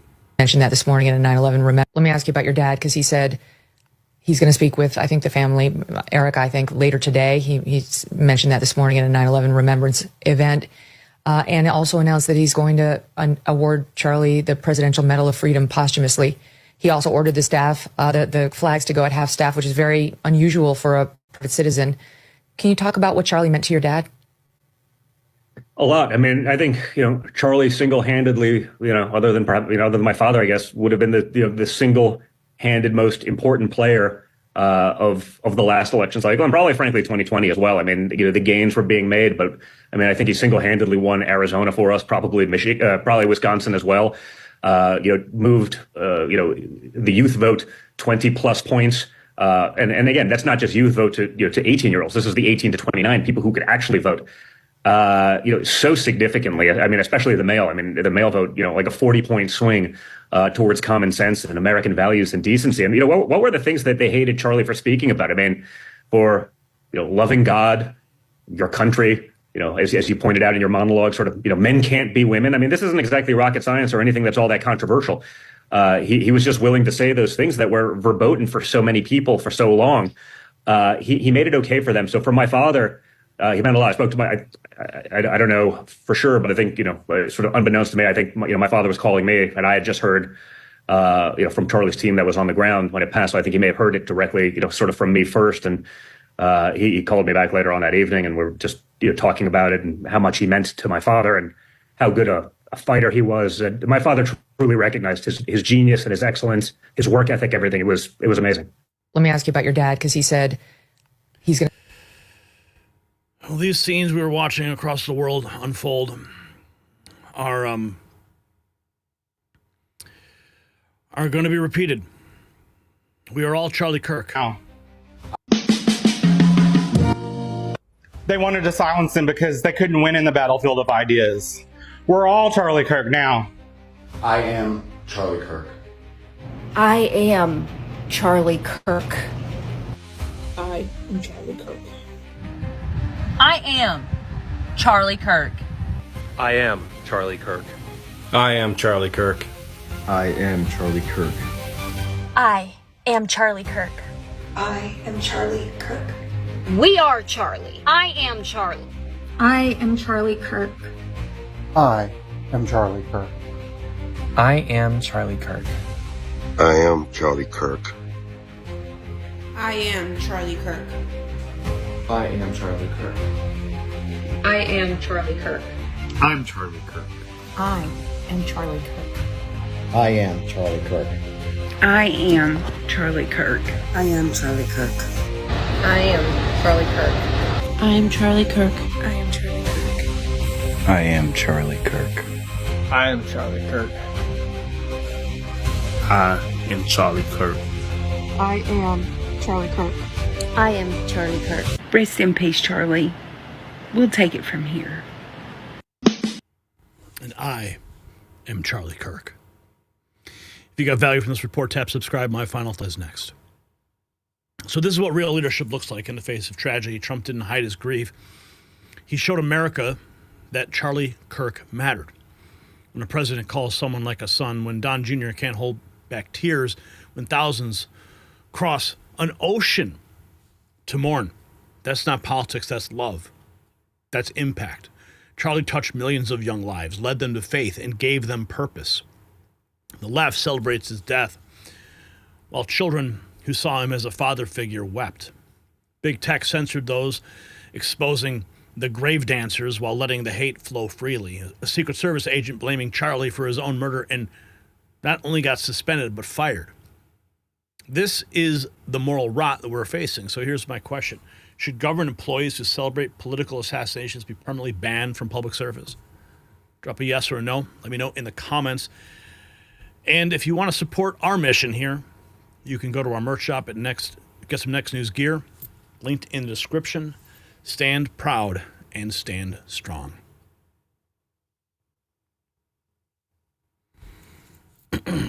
I am Charlie Kirk. Resto Guy dropping $10. Please put I am Charlie Kirk in your merch. Yeah, we should do that. I thought about doing that. I just didn't want to capitalize on something like that, but I know that people are asking for it, so maybe if they want to support us and Charlie, they can do so. We'll get that moving. Okay, we got some more news to get to. You're watching the raw feed on the Next News Network. I am Gary Franchi, and I am Charlie Kirk. Jesus Freak Jen dropping $20. I am Charlie Kirk, she says. Thank you. I am Charlie Kirk. That's what we should do tonight. Drop a super chat and declare it. I am Charlie Kirk. Let's do that. Great idea. Okay, we got some more news to get to. Yeah, we got to talk about this hit list. Blue Sky. These people are out of their minds. But we do have to talk about it. They're not even trying to hide it anymore. After Charlie Kirk's assassination, leftist extremists took to Blue Sky to openly discuss who should be next. Not random anger, specific names. Donald Trump, Elon Musk, Ben Shapiro, Matt Walsh, J.K. Rowling. Libs of TikTok, Andy No.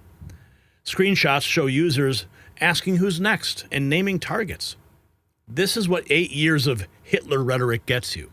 A generation that thinks political murder is justified. Trump called it out. The radicals on the left are vicious, horrible, and politically savvy. He's demanding RICO charges against Soros and the machine funding this chaos. The pattern is clear, from rhetoric to violence, from protest to assassination. And they're just getting started, but they will not win. Keep on watching. And when political violence becomes normalized, everyone becomes a target. A 2025 survey found that over half of U.S. adults are concerned about how fast their skin is aging, and 40% fixate on random wrinkles or dark spots. If that sounds like you, Well, you're not alone.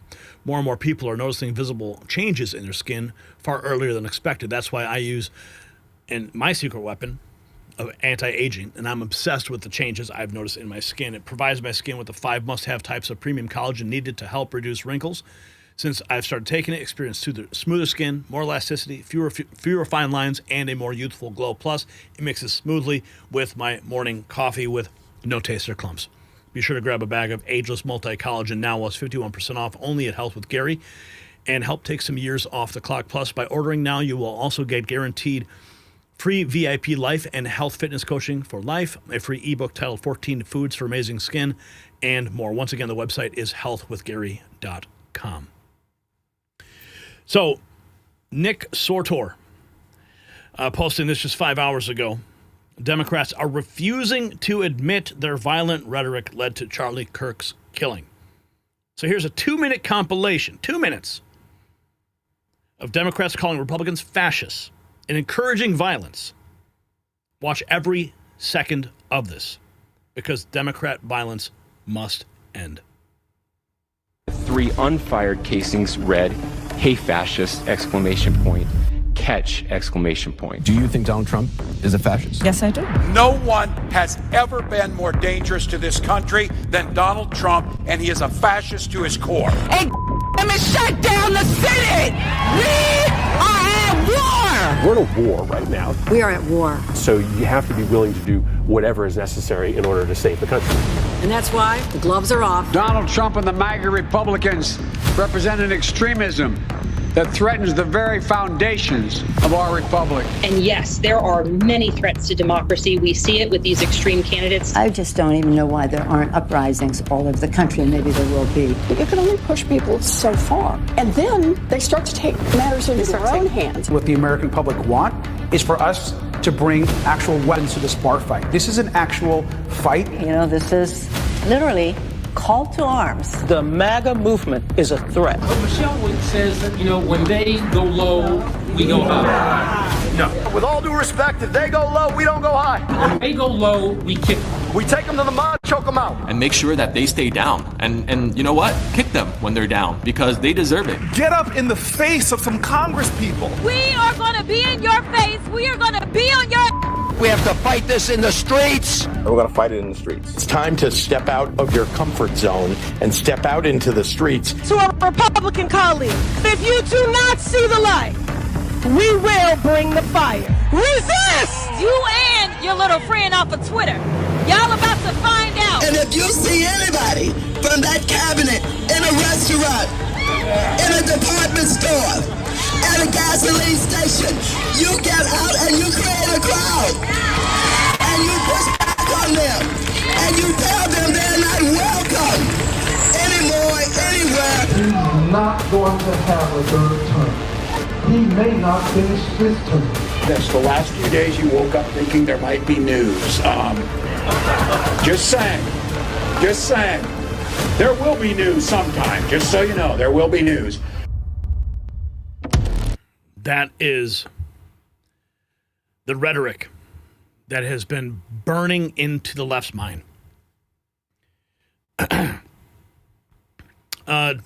Cat Turd writes, LOL, someone needs a Snickers.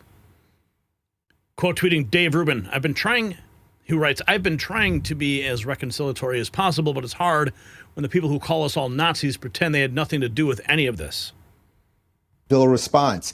Seems to me that everyone agrees that Donald Trump is not Hitler and his supporters are not Nazis. So with that in mind, I'd like to read some other headlines. These are video titles from Cenk's channel. And if in the spirit of reconciliation, maybe he wants to delete these things. Trump cuts anti-Nazi program. Trump spreading Nazi propaganda. Nazis encouraged by Trump's Charlottesville response. Trump defends Nazis, very fine people. That is the biggest political hoax ever. Trump retweets a neo-Nazi again. Trump disappoints neo-Nazi supporters. So these things don't come out of nowhere. I only blame one person at the end of the day for these murders, which is the crazy person who does the murders. But pretending that what is wildly asymmetrical, I think I have laid that out with evidence here, pretending that it's symmetrical is deeply, deeply dangerous. Piers, you know this because we've discussed it on my show. Even on your show, you have found it way more difficult to find rational, decent people on the left who will explain themselves thoughtfully and calmly and everything else, while the panoply of people you get on the right who shouldn't even be on the right, I would say certainly someone like me, I don't know exactly where Batya considers herself, but people with a variance of political opinions that now broadly are part of the MAGA thing is because of what I just read you, the endless hysteria of the left that has ginned up people to do crazy things. It's not to say you can't say the worst things. You want to say the worst things? Donald Trump's a Nazi. It's so tough to say. You want to say that? Go ahead and say it. It falls on the person who pulls the trigger. But if we're all sitting here saying, yeah, it's not true that Donald Trump's a Nazi and it's not true that his supporters are Nazis and he's not Hitler and all of those things, well, then before you get to reconciliation, a little bit of a mea culpa by some of us might be valuable. Cenk? Oh, man, he just roasted Cenk. Holy cow, reading out his headlines of his own videos. Holy cow, man. And you saw him there biting his lip going, oh, yeah, maybe I did contribute to the atmosphere of this hate rhetoric. Let's see how he responds. Yeah, I mean, look at this. This is disgusting.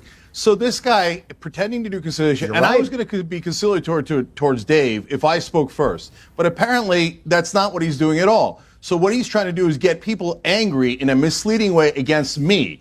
Are you trying to get those people your to be violent? Are those Wow. He's trying to deflect big time here. Oh, boy.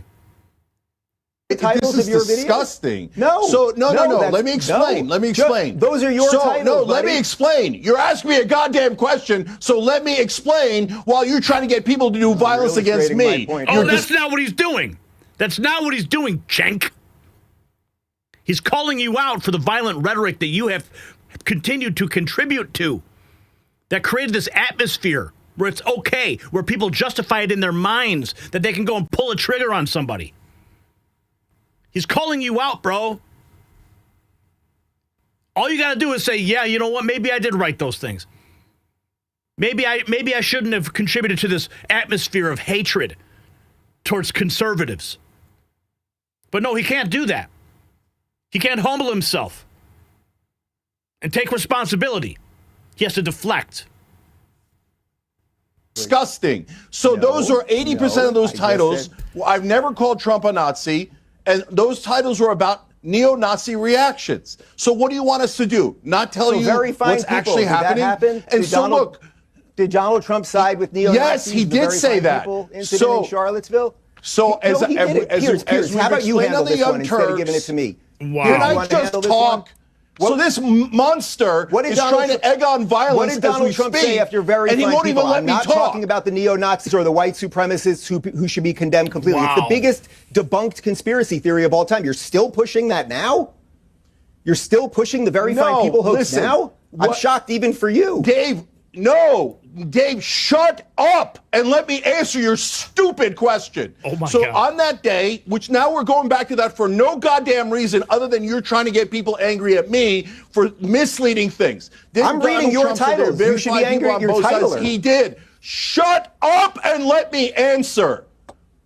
So did he say there are very fine people on both sides? He did. So that's a fact. Now, who was he referring to? As we've explained on the Young Turks, he might have been referring to the people who were in favor of the Confederacy and came out there to support Confederate generals. I didn't find that to be any better. Those people were in favor of slavery. Those people lynched black people. So I'm not going to ever cheerlead for them, and I'm not ever going to shut up in the very next sentence, did he say, I'm not talking about the white supremacists or the neo-Nazis who should be condemned totally? And you are... It seems to me that everyone...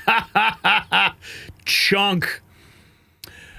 The rabbit hole riots here through though thought diversity is more a feature of the political right.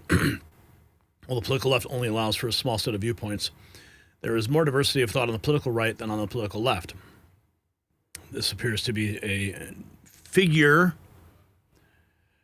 I'm not going to digest that. Tyler Carditis, was just with Charlie a few weeks ago at a Chicago Cubs game. He couldn't walk 5 steps without being mobbed by fans, young and old, including a few from the clubhouse, asking for photos and autographs. He was so gracious with each and every one of them. And the Chicago Cubs today, they did hold a moment of silence in honoring Charlie Kirk before the game. To strengthen our nation, today we ask you to join us in a moment of reflection as we call for an end to all political violence. May all of us as Americans come together in solidarity to strengthen our nation, end these senseless acts, and turn to civil discourse to discuss our differences. On Wednesday, political activist Charlie Kirk, a lifelong Cubs fan and Chicago area native, was killed at a public gathering in Utah, leaving behind his wife and 2 young children. Please join us in a moment of reflection.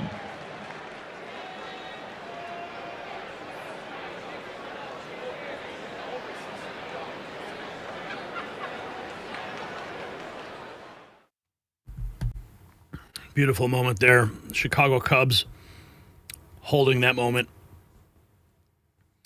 We have this from Libs of TikTok.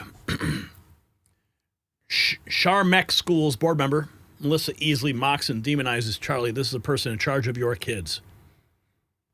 Not even going to read it.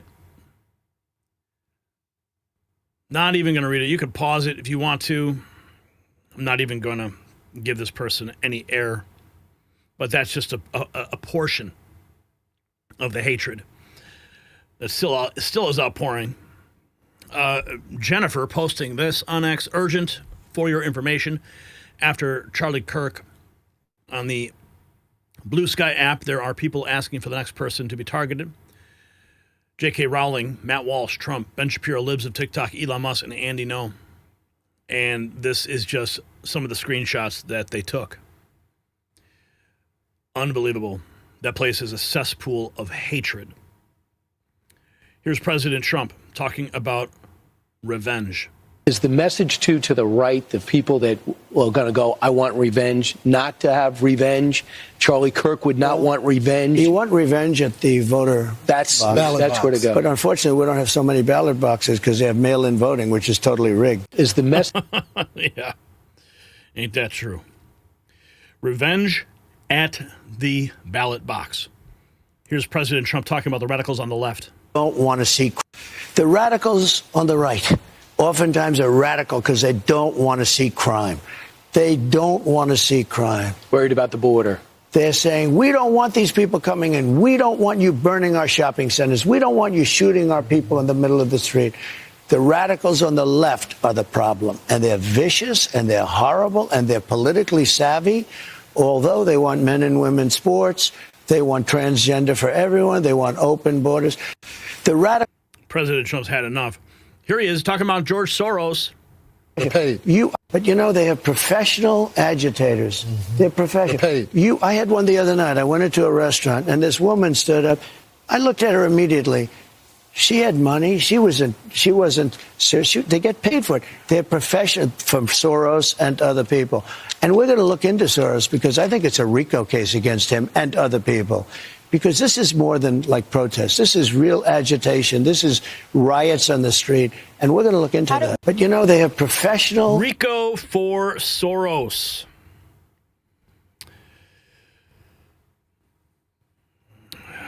Let's take a look here. 5 minutes of mainstream media and Democrat politicians calling Republicans like Charlie Kirk literally Hitler, existential threats to democracy and fascist dictators. I will spare you that. We did watch something like that earlier in this segment. But this is 11 hours ago. Representative Bob Odner goes off on left-wing extremism on the House floor. Evil. They hate. Well, what for us? Well, everything has changed. If we didn't know it already, there is no longer any middle ground. Some of the American left are undoubtedly well-meaning people, but their ideology is pure evil. They hate the good, the truth, and the beautiful, and embrace the evil, the false, and the ugly. And they literally will kill those with whom they disagree, just as their predecessor, leftist Marx and Stalin and Lenin and Pol Pot and Fidel Castro did. We must know that. And, well, what for us? Well, everything has... Everywhere. President Trump urges Americans to go forward. Because they see what happened. What do you say to people who are saying they see the assassination attempts in your life? They see the Minnesota lawmakers. They see what happened. They see what happened to Charlie. And they're saying, what's going on with the political process? Now, instead of trying to get votes, you're trying to survive. There are lawmakers canceling their events this weekend. AOC on the left and a lot of lawmakers on the right saying, I'm a little concerned about doing a public event. As president, what do you tell them? I say you have to go forward. You just have to go forward. You watch, as closely as you can. You have, I have great people.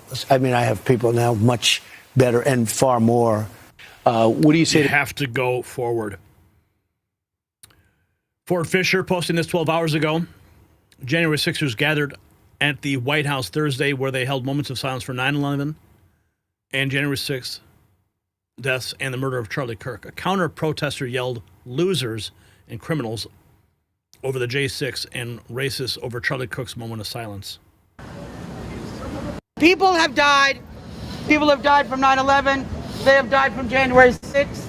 And they have, Charlie Kirk died yesterday using his voice.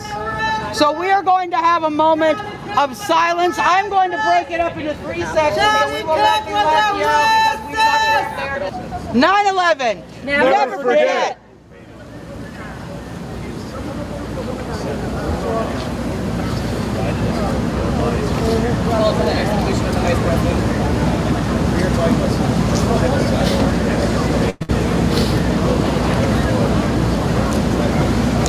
January 6th. Never forget. Losers, criminals, insurrectionists, losers.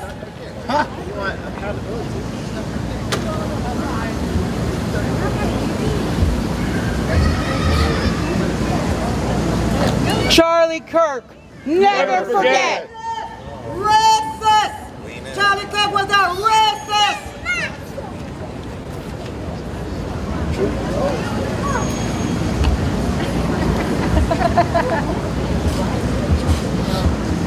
Thank you. I'd like you guys to join us in a prayer, and we're going to do this prayer in a song. It's a prayer you all know. People have no respect even for moments of silence. But that's the left for you. They have no soul. Jasmine Crockett insists that when she calls Trump wannabe Hitler, it's not necessarily saying go out and hurt somebody. That necessarily means she knows it's at least one reasonable interpretation. She said that on the Breakfast Club.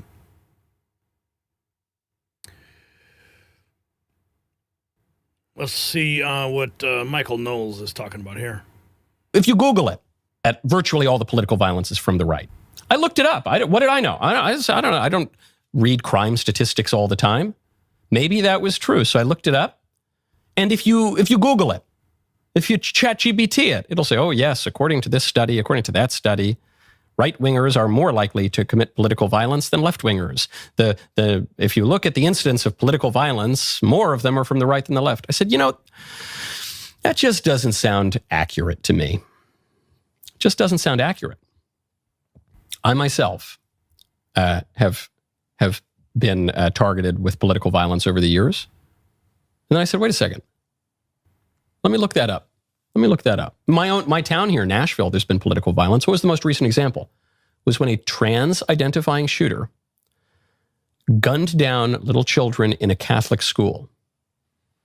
A trans shooter, trans-identifying, goes into the symbol of traditional conservative culture, of an objective moral order, of the right. Don't forget the right, even the right and the left. The terms come from the left side of the National Assembly in the French Revolution, which was the atheists and the secularists, the right side coming from the Christians and the defenders of the regime. Goes in, fires multiple shots through a picture of Adam and Eve, stained glass, before gunning down these innocent kids in a church. Because of, if you read the manifesto, or any part of the manifesto, largely because of this gender ideology, which is a left-wing ideology. And I looked it up. Do you know that's not political violence? Come again? I looked it up. No. The police concluded this was not ideologically motivated. So the trans shooter gunning down little Catholic kids, little Protestant kids. It was a Presbyterian school, I think. Because of that, they say, no. It was the person was seeking attention. It wasn't ideological. There's a manifesto. What do you mean it's not ideological? No, it doesn't count. Then I said, what about in my own experience? I was at University of Pittsburgh 2 years ago, and I was doing a talk. It was a debate over transgenderism, and 2 Antifa agents showed up, and they burned me in effigy on the street when I got there. And then 2 Antifa agents showed up, threw an explosive at the building right as I was walking on stage. Happily, I was not injured. A police officer was very seriously injured. A female cop was very seriously injured. This couple were hardcore anarchists, Antifa operatives, who would go to Antifa meetings, who were caught going through TSA with explosive material on them multiple times. I looked that up. Do you know that's not left-wing political violence? Wow. No, they pled down. They got an obstruction of justice charge, one of them. So it's obstruction of justice, not... Do you know how people like Seth Moulton arrive at the conclusion that there's more right-wing political violence than left-wing political violence? They don't count the left-wing political violence. That's how. That's pretty simple. But it's all going to come to an end now because we are all Charlie Kirk now. And we're exposing it every single day here. Pray, pray, pray. If you got value from this report, tap subscribe. My final thought is next. This is how civil wars start. Not with armies, but with words that become bullets. 8 years of calling conservatives Hitler and fascists created this moment. Jennifer risked everything to expose those blue sky screenshots because she knew if we don't stop this now, more bodies will drop. And Trump is right to target Soros with RICO charges. This is not protest. It's organized incitement to murder. They celebrated Charlie's death while simultaneously planning who dies next. That's not politics. That's terrorism. And while big tech censors us for exposing it, they let the death wishers run wild. The media created this monster, fed it daily doses of hate, and acts shocked when it kills. So here's my question. Should platforms that allow users to openly discuss political assassination targets, should they face criminal charges? Yes or no? Drop your answer below and show them that you will not be intimidated. Grab some Next News gear from our shop because we are not backing down.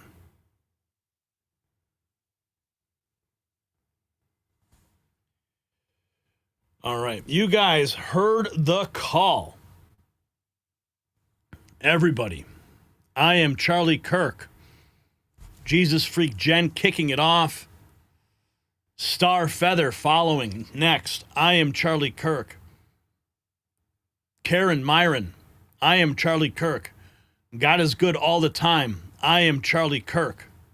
Resto Guy dropping 20. Wisconsin is Charlie Kirk. Benny Jammin. Nevada is Charlie Kirk. R. Boyd, $10. I am Charlie Kirk. Narrow Path Matt, 714, $50. Michael Osborne, $20. I am Charlie Kirk and we are Turning Point. Bubba says, I am Charlie Kirk.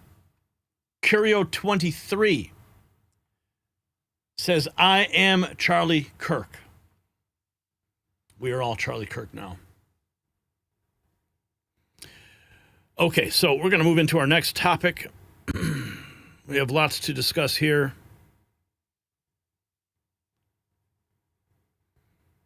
Lots happening around the country. Let's get into it. Watch your city burn while Democrats tell you crime is down. A kidnapper walks free on cashless bail in Seattle. An 88-year-old man has a stroke after thugs ram a truck through his jewelry store. Memphis workers shot outside McDonald's while news crews film. Democrat Jasmine Crockett actually said it out loud. Law enforcement isn't to prevent crime. That's their plan. Let it happen, clean up the bodies, and repeat. And Trump's had enough. He's now calling for RICO charges against George Soros, saying the chaos is coordinated, funded, and deliberate. From ICE battles with Antifa to political assassinations, America's streets are a war zone. And the people funding it, well, they're about to face justice. So keep on watching. Now, before we jump into today's news, here's a quick word from our sponsor, Hyperbit Technologies, trading under HYPAF on the U.S. market. As President Trump puts the spotlight on crypto and pushes forward policies to keep America ahead in the digital asset race, Hyperbit is charging ahead with next-generation crypto mining technology, expanding on their multi-million-dollar crypto treasury that already includes Bitcoin and Ethereum, and aiming to position itself to benefit from pro-innovation laws and executive orders. This is a complete diversified company that gives you one-stop exposure to the entire crypto sector without having to pick and choose individual projects. Honestly, I could talk about them all day, but Trump's bold pro-crypto stance says it all. For everything you need to know, check out the link in the description below, hyperbit.ca, and we thank them for sponsoring this program and making it possible. So we're learning now, Donald Trump has stated other cities are on the list. As you know, we've been covering that the National Guard, ICE, deploying in Chicago, Operation Midway Blitz, cleaning up Washington, D.C. Well, now he has more cities on the list. President Trump on Fox and Friends this morning had this to say. Going to Memphis. We're going to Memphis. Memphis is that's the next city. Deeply troubled. And the mayor is happy. He's a Democrat mayor. The mayor is happy. And the governor, Tennessee, the governor is happy. Deeply troubled. We're going to fix that just like we did Washington. I would have preferred going to Chicago. We're going to Memphis. Memphis is... That's the next. Memphis is next. Governor Bill Lee says for months I've been in constant communication with the Trump administration to develop a multi-phase strategic plan to combat crime in Memphis, leveraging the full extent of both federal and state resources. The next phase will include a comprehensive mission with the Tennessee National Guard, Federal Bureau of Investigation, Tennessee Highway Patrol, Memphis Police Department, and other law enforcement agencies. We're closely working with the Trump administration to determine the most effective role for each of these agencies to best serve Memphians. Quite a lengthy post there. Senator Marsha Blackburn, 13 hours ago, real Donald Trump just announced he's sending the National Guard to Memphis. Thank you, Mr. President, for restoring law and order in Democrat-run cities that refuse to crack down on violent crime in favor of soft on crime agendas. Let's make Memphis safe again. Rapid Response 47 posting this 10 hours ago.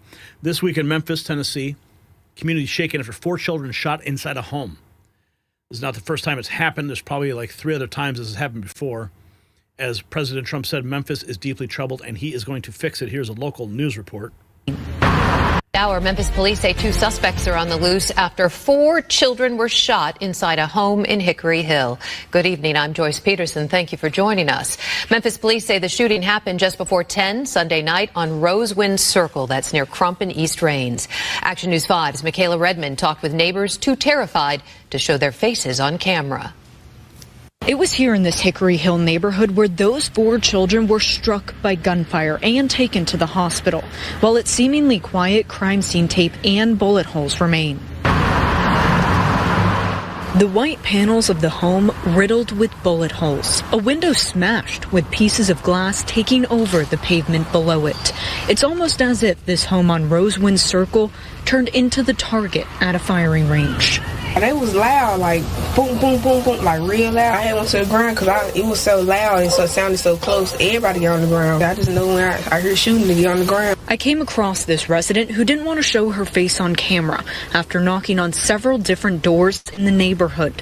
During that scary situation, 2 15-year-olds, a 3-year-old and a 6-year-old inside of the home were all struck by gunfire. Someone inside of the home spoke with me briefly through their Ring camera. I really can't tell you guys anything much like that, but just a lot of stuff happened last night. And I'm sorry I can't say it. According to the Memphis Police Department, these are the 2 suspects, both thin black males and wearing masks. MPD says the 2 fled on foot after opening fire on the home. It sounded like they was coming for our house too, like, but it's not the first time it happened like this. It happened like, it's probably like 3 other times it's happened before. Like, taking a look at the Memphis data hub, over the past month, within a quarter mile of the surrounding area, there have been 9 incidents, including burglary, shoplifting, simple assault, motor vehicle theft, and the shooting last night, which MPD confirmed is listed as an aggravated assault. So President Trump vowing to clean up Memphis next. This was posted 72 hours ago. The predator who tried kidnapping a barista just outside of Seattle has been released on cashless bail. Guerrero, the early morning hours of August 18th. Surveillance footage at a Ladybug Espresso in Lakewood shows this bikini barista serving a drink to a customer who then violently grabs her through the window, ripping her shirt. Screen captures give us a good look at Ezekiel Guerrero, the 19-year-old that Lakewood police tracked down a week later in Kent. You can see him here in handcuffs. Is that you?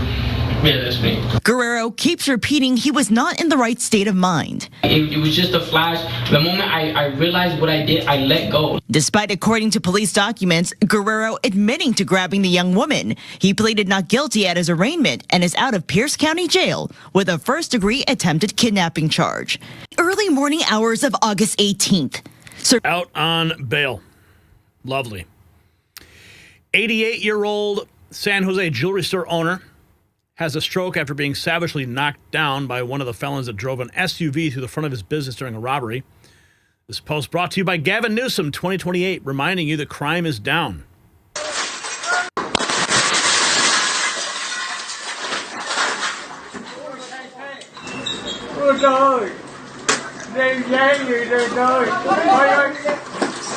Everybody get the fuck down!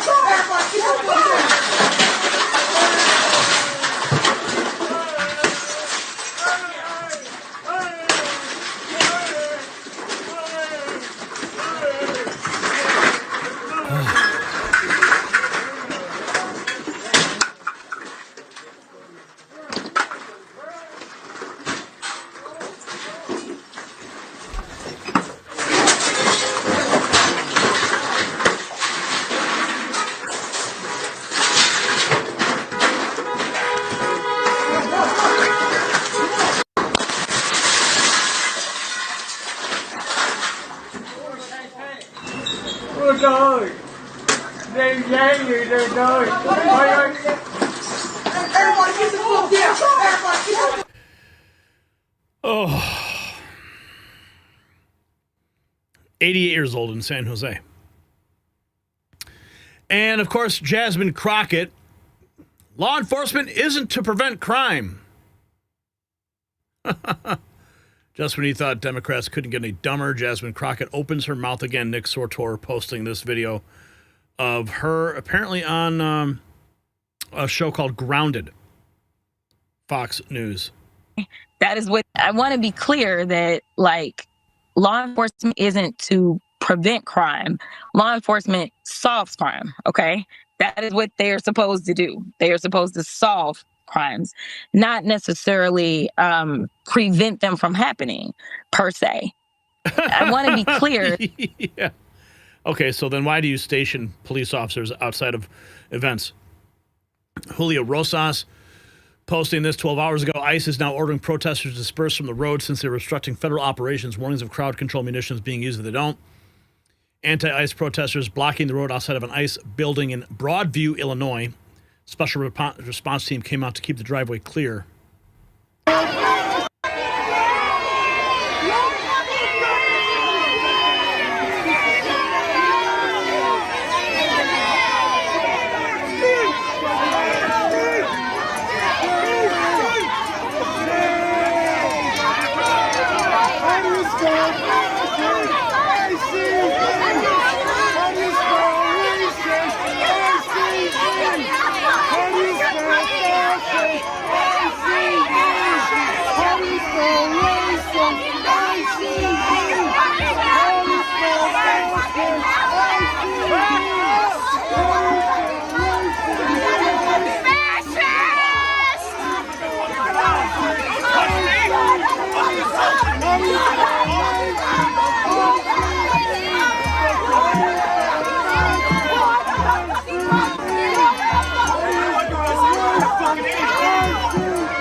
was the call. You heard that woman scream it, calling them fascists. Poison continues to spew. This user, Ian Zhu, time to treat Antifa as domestic terrorists. Project Constitution posting this 4 days ago. Chaos erupts in San Francisco's ICE officers clash with mass Antifa protesters. This is the standoff.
San Francisco. My goodness. Broadview, Illinois. President Trump on Fox and Friends. Is a disaster. Look, almost every city that's in trouble is run by Democrats. Cashless bail is a disaster. When they came out with that, and I think it started in New York, I have to tell you, but when they came out with, so somebody kills somebody and the judge says, all right, come back to trial in 10 years and, go out, and then he goes out and kills somebody else. Cashless bail has to be ended immediately. Sanctuary cities are a disaster, but it's a Democrat. There are a couple of bad Republicans places, and we'll fix them up. By the way, the Republicans want me to come in there so badly. Look, almost every city that 17-year-old worker outside of McDonald's in Memphis, Tennessee, Sunday. Well, new tonight, we're getting more insight into a shooting at a McDonald's in Memphis Sunday afternoon. We were there as chaos erupted at this crime scene off Winchester in the Hickory Hill neighborhood after a 17-year-old was shot. Here's WREG's Shay Arthur with what we know in the case. It's back to business as usual at this Hickory Hill McDonald's off Winchester. Employees inside aren't speaking about the shooting Sunday afternoon, but witnesses and police records indicate the shooting hits close to home, with the victim being an employee, a 17-year-old boy who was injured outside of the fast food restaurant. But tonight, there's even more questions. While we were on scene for this incident yesterday afternoon, our cameras were rolling as we watched MPD officers chase a man from the crime scene at McDonald's, later tackling him at a nearby park. We were just insane. Insanity everywhere. President Trump talking about the crackdown in D.C. in terms of crime. Look at what we did in D.C. We took D.C., probably the single worst place in the country in terms of crime. There's no crime. It's a crime-free area. I went to dinner the other night, stood out in the middle of the street, did interviews with you guys, but I did interviews right in the middle of the street. If I did that 6 months ago or a year ago, I would have about a 30% chance of being here to talk about it. We're getting shouted down. And it's amazing. D.C. is now a great safe. Now we're fixing it up physically, too. Mm-hmm. We're putting in new medians. We're going to give everything a little coat of asphalt so we don't have potholes all over. Filling a pothole is fine temporarily, but they'd fill a pothole and never touch it for 10 years. Right. And, old potholes don't look good. We're going to fix it up. We're going to make it beautiful at a very minimal cost. And we're going to have the most beautiful capital in the world. But even more importantly than that, it's very safe. People would come from Iowa, they come from Indiana, and their son would be killed. They'd be killed. And now you can come and you can enjoy. I was very embarrassed because I had the president of Poland in, and they started asking me about D.C. a couple of weeks ago. And I said, we're very proud of the fact that nobody's been killed this week. And he looks at me like, head of Poland. He says, whoa, is that? And he said, well, and I'm telling the press, they're doing the little thing in the Oval Office, our great Oval Office, our very upgraded Oval. And the press is asking me, well, what about that? He said, we haven't had anybody killed in the last 3 weeks, and it's been like 9 years since nobody's been killed. Every week somebody's been killed for years, and we haven't had crime. And they said it's down 87%. I said, what about the 13%? Why wouldn't it be? It's down 100%. So you'd be very proud of your capital. You can go there now, and by the way, business is booming. Restaurants are booming. And this all took place we really did it in 12 days, but now it's better. President Trump declaring that the administration will be looking into George Soros' funding of paid protesters as a RICO case. Agitated. We don't want to go into a hostile. By the way, the people will greet us. Right. But they have professional agitators. Mm-hmm. They're professional. They're paid. I had one the other night. I went into a restaurant, and this woman stood up. I looked at her immediately. She had money. She wasn't serious. They get paid for it. They're professional. We don't want to go into a hostile. Polymarket reports 11 hours ago, Trump announces RICO investigation into Soros. Trump announced they will be investigating Soros for supporting left-wing organizations. And Elon Musk says he stands with Trump in calling for the arrest of George Soros. So this is only the beginning. We're going to keep tracking all these things as President Trump cracks down on the source and the locations. If you got value from this report, tap subscribe. My final thought is next. So this is the coordinated destruction of America, plain and simple. When a Democrat congresswoman admits law enforcement shouldn't prevent crime, she's telling you their plan. Let chaos reign, release the criminals, defund the police, and act surprised when grandmothers get brutalized and workers get shot. Trump sees through it, and that's why he's targeting Soros with RICO. Follow the money, and you'll find the puppet masters. Every burned business, every released predator, every dead conservative, it's all connected. They want you afraid to speak. They want you afraid to work. They want you afraid to live. But Trump's message is clear. Don't live in fear. Fight back at the ballot box. The same people who orchestrated the crime wave are the ones who radicalized Charlie Kirk's killer. It's all one operation. So here's my question. Should George Soros face RICO charges for funding organized chaos in American cities? Drop a yes or a no. Let's have a conversation down below and show them that we will not surrender. Get some gear from the Next News shop, because we are taking back our country.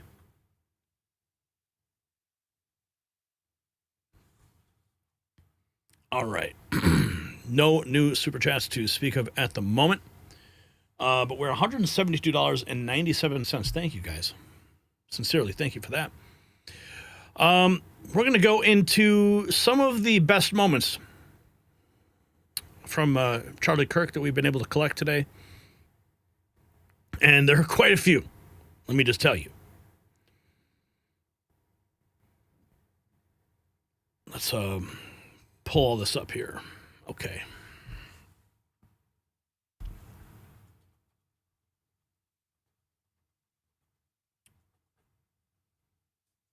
Brian, you can reset and we'll go into the next segment.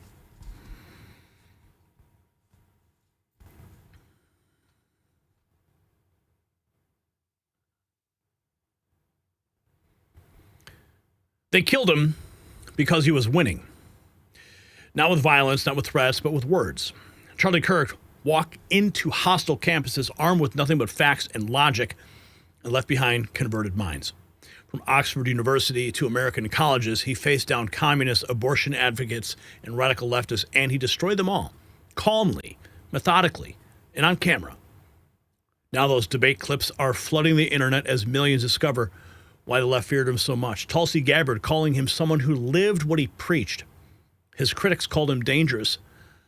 Both were right. He was dangerous to their lies, their propaganda, and their control over young minds, and that is why they wanted him silenced forever. So keep on watching.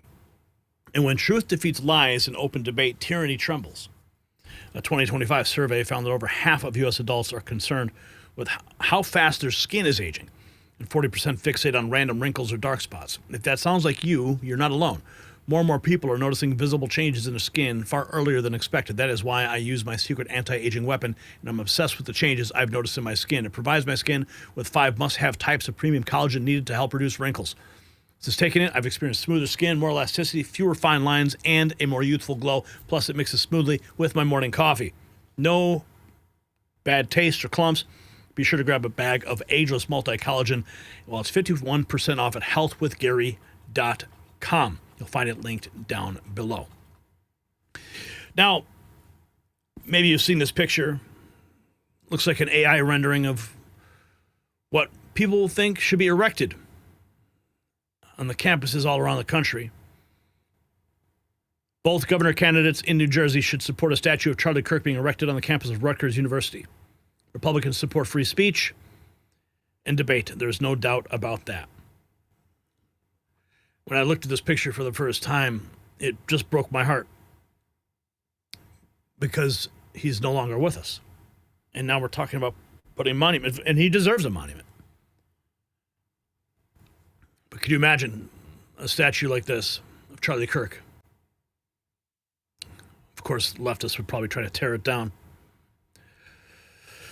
We got a lot of great moments here we're going to share with you. But this is the assassin who was turned in today. The mugshot of the coward who assassinated Charlie Kirk because he was afraid to debate him. Tyler Robinson. Charlie Kirk was not afraid to debate. He was not afraid to go and ask questions. He was not afraid to listen to people's point of view. Tulsi Gabbard writing, Charlie Kirk was truly one of a kind, loving, courageous soul who lived what he preached. His view that our political, social, and spiritual differences should be debated freely and respectfully was something he put into practice every day, a living embodiment of the vision of our founders had for this country. The person who shot Charlie Kirk sought to silence him using violence to take away his freedom of speech by ending his life and terrorize those who think like Charlie into silence. This evil act is the very definition of terrorism, an unlawful use of violence and intimidation in the pursuit of political or religious aims. Tulsi Gabbard, the Director of National Security, National Intelligence. We can go take a look here. I think we can start. So many great clips. Here's David Hardy's favorite Charlie Kirk moment, seared into my mind, aired 4 weeks ago on CNBC. As a former Democrat, nothing exposed the party's utter moral bankruptcy more than their nauseating applause for the cowardly execution of Brian Thompson, shot in the back. Here's Charlie Kirk. Talk about tax cuts, but I would just say beyond Mamdaniism, the thing I want to caution your audience is you're going to get Maggioniism. You're going to get one-off, violent targeting of people with money if we do not rebuild the American middle class. I think President Trump is doing that. The numbers show that. So I think we look at this. Oh, Mamdani's the problem. The C-suite of this country should want MAGA. We will deal with you. We'll do a deal. We'll bring you in the room. We'll talk about tax cuts, tension between capital and labor, because the alternative is Maggioni and Mamdani, and you don't want that. One last thing. But I would just say, beyond Mamdani, he would have been a great president. Canada writes, none of the unhinged leftists could win an argument against legendary Charlie Kirk, and by trying to silence him, they made sure that his voice will be amplified 1,000-fold. Here are some of the takedowns by Charlie. I hate that. So I do not have hate for a group. I do not have hate for a people. I have so hate just for... so I can get it on my camera. So Instagram, don't worry, we got plenty of cameras, but yeah. But yes, so you do not hate the LGBT community, and Turning Point is not against LGBT. No, how could I hate that which I have a heart for? Thank you. And I might not agree at that for some of the lifestyle choices that some people make, but of course not. And if someone said, Charlie, what's your view on marriage? I say, I believe marriage is between one man and one woman. But if you ask me, what do I have hate in my heart for somebody that doesn't choose the lifestyle that I believe that God laid out in the scriptures? Of course not. the question is macro Islam compatible with Western values? Macro. Of course it's not. There are three major reasons why. Islam does not believe in freedom of speech. Islam does not believe in freedom of religion. And Islam does not believe in separation of mosque and state. Those three things are antithetical to the West. So why do you care so much about other individuals living their lives? What is affecting you? Do you have something up your ass or something? Well, I could throw that right back at you. Why do you care so much about what I have to say? Because you're affecting other people's rights. You're taking away people's choices. You are hurting people. So again, you say I'm here to take rights away. Yes. Do you agree life is a right? I feel like if it's a clump of cells, then it's not alive. No, but let's go back. Do you think every human being has a right to life? Depending on how many weeks, but let's hold on. Who's trying to take rights away? I want to protect the rights of all human beings.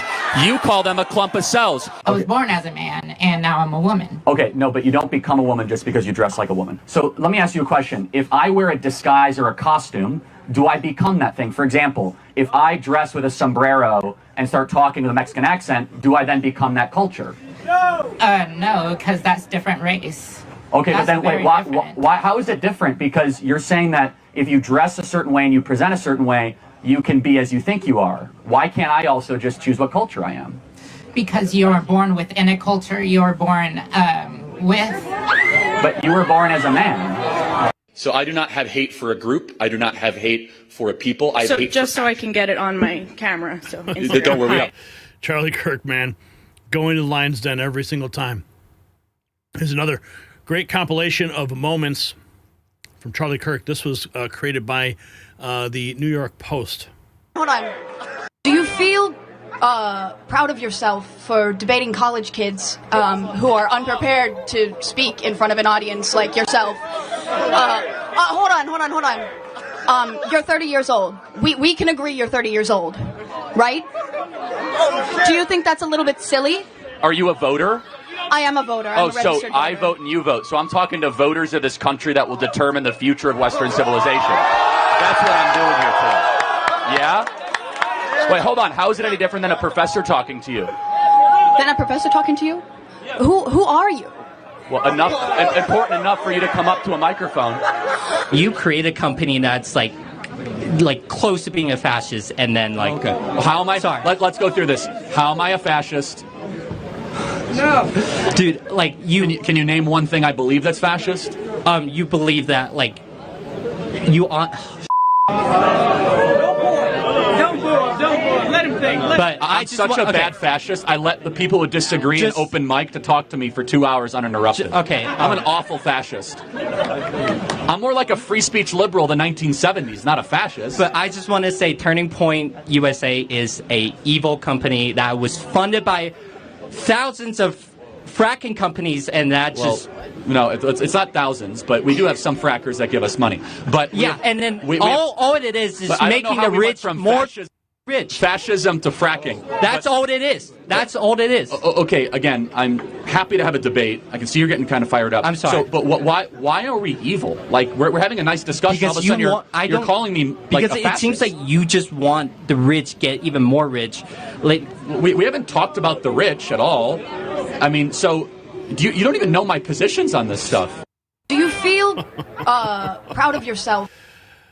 Watching these clips here, it just, it breaks my heart to think that he's gone. But these clips are going to live forever, And just like this one, he sat down with Gavin Newsom. And Veronica writes, this clip of Charlie Kirk and Gavin Newsom feels surprisingly wholesome. Charlie was always about conversation, polite debate. In the middle of such much heaviness, a bit of humor goes a long way. Right. I'm aware. By the way, what brings you to California, your favorite state? It is this thing's falling. It is my favorite state in the union. You're doing such a great job here, by the way. No, I'm honored to be on the show. Thank you. And you were just down at USC? I was at USC yesterday, drew a big crowd. By the way, I knew you were at USC early because my niece, who's graduating. She was the one with the MAGA hat on. She was... By the way, I do have to watch, but she was down there and she was like, she said, you never know. These kids are going to the right. I'm aware. She said, this crowd's crazy. And the only reason she said, she would have said it perhaps otherwise, but she knew you were coming on. The worst part though, Charlie, no BS, true story. Literally last night, trying to put my son to bed. He's like, no, Dad, what time? What time's Charlie gonna be here? What time? And I'm like, dude, you're in school tomorrow. He's 13. He's like, no. This morning, wakes up at 6 something. He's like, I'm coming. I'm like, he literally would not leave the house. Did you let him take off school? No, he did. Of course not. He's not here for a good reason. But the point is, you canceled school for like 2 years. Once one day. The point is the point, which is you are making a damn dent. Thank you. By the way, what brings you to California, your favorite state? It is. You're making a dent. Charlie Kirk. Here is a person's commentary. The left couldn't debate Charlie. Please make me get this straight, because my mind is boggled right now. You're telling me that the same people who scream Black Lives Matter, equal rights, unity, violence is not the answer, take away our guns, the same people who scream that couldn't debate Charlie Kirk, so they murdered him today? Somebody please make some sense. You ripped a man off this earth because he had a different opinion than you? And you want to preach equality? And then you have the people out here talking about he got karma. Karma? If you think murder is the answer to somebody with a different opinion than you, God bless your soul. The left literally created a martyr today. Yep. And the funniest part about it is, conservatives don't need violence to get our point across. We don't need guns to teach you a lesson. I mean, you guys are obviously proving us right, just fine all by yourselves. Let me get this straight, because my mind is boggled. Let's see, we got some more here. Here's an interesting moment. Doc Crocodile writes, if someone asks why I admire Charlie Kirk so much, this is the reason. He believed in debate over violence. Have a nice... And now I'm not... ICE. What is that sample? Immigration, Customs, and Enforcement. Hey, don't touch it. What are you doing? Gotta let her have her emotions, man. Just listen. Have a nice day. Listen, I'm not saying that she was right. Let's have a conversation. She was wrong for that. But you gotta show yourself. Sorry, Charlie. If you really love her, you let her go. No, 100%, guys. I'm not gonna press. Thank you. See? I'm not gonna. I'd have been pissed. I might have wanted elbows. No, that's I got a question. Sure. What was your name again? I'm sorry. I don't think I told you. My name's Mercury. Nice to meet you. Well, nice to re-meet you, I should say. What do you hope to get out of this? Why are you here? Okay, I've been asked that question a lot. First of all, that question should not even have to be asked, but when people stop talking, really bad stuff starts. When marriages stop talking, divorce happens. When church starts happening, they fall apart. When civilizations stop talking, civil war ensues. When you stop having a human connection with someone you disagree with, it becomes a lot easier to want to commit violence against that group. Whether it be the great genocide, the horrible genocides of the last 100 years, people stop talking with each other because they lose their humanity.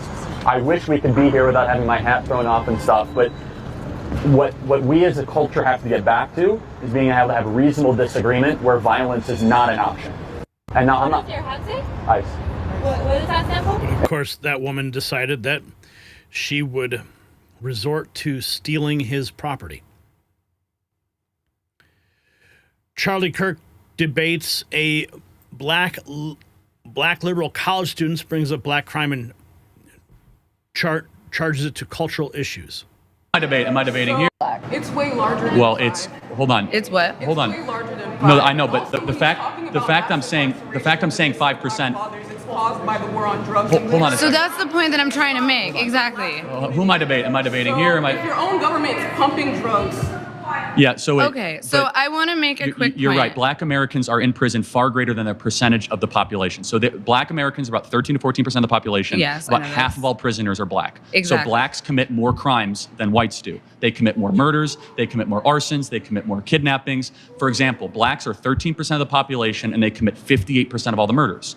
That's not a war on drugs, that's a culture problem. Okay. It's way larger. People start to freak out there. Here's another moment. Charlie Kirk debates a liberal dad and a conservative son. The same way the nation. Hello, guys. My name is Joey. I brought my father with me. He's a very liberal father. Our family's divided.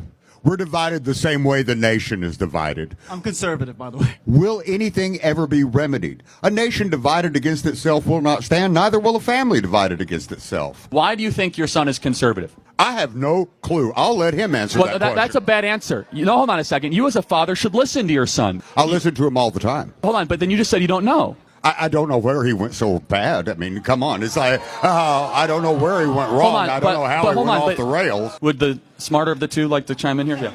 Absolutely. So I used to be at one point on my father's side. Upon doing my own research and seeing things firsthand, I've switched sides. We talk every day about politics to the point where it's divided us. And so for him to say that he does not know where I stand is So let me ask you, do you think that maybe he wants to believe government will do good? Maybe that's... Of course. Okay. Now maybe your son is going more conservative because he thinks government hasn't done a lot of good. Is that maybe a fair charitable interpretation? That makes relative sense. Okay, so now we're getting somewhere. Here's what I'll just say in closing, guys. Never let politics get in the way of the beautiful relationship between father and son. My advice first is for the son to the father, understand he comes from a different generational perspective. He thinks government is probably a good force. Now your son, understandably, is seeing it harder than ever to own a home. He's seen a border wide open. He's seen lies from politicians. He's seen the enrichment of the ruling class. And instead of interrupting and want to get in an edge smartly, be like, maybe my son is processing a way that I might not agree with, but he's growing up in a different circumstance than I ever would. Hello, guys. My name is Joey. I brought my father with me. He's a very liberal father. Our family's divided. We're divided. Let's keep taking a look at some of the stuff we've got bookmarked for you. Now, to be clear, a lot of people believe that the person he's debating here was the shooter. Let me be very clear that is not the case. But Fire News writes, this is one of my favorite Charlie Kirk debates where leftist student calls Charlie an agitator and immediately gets put in his place.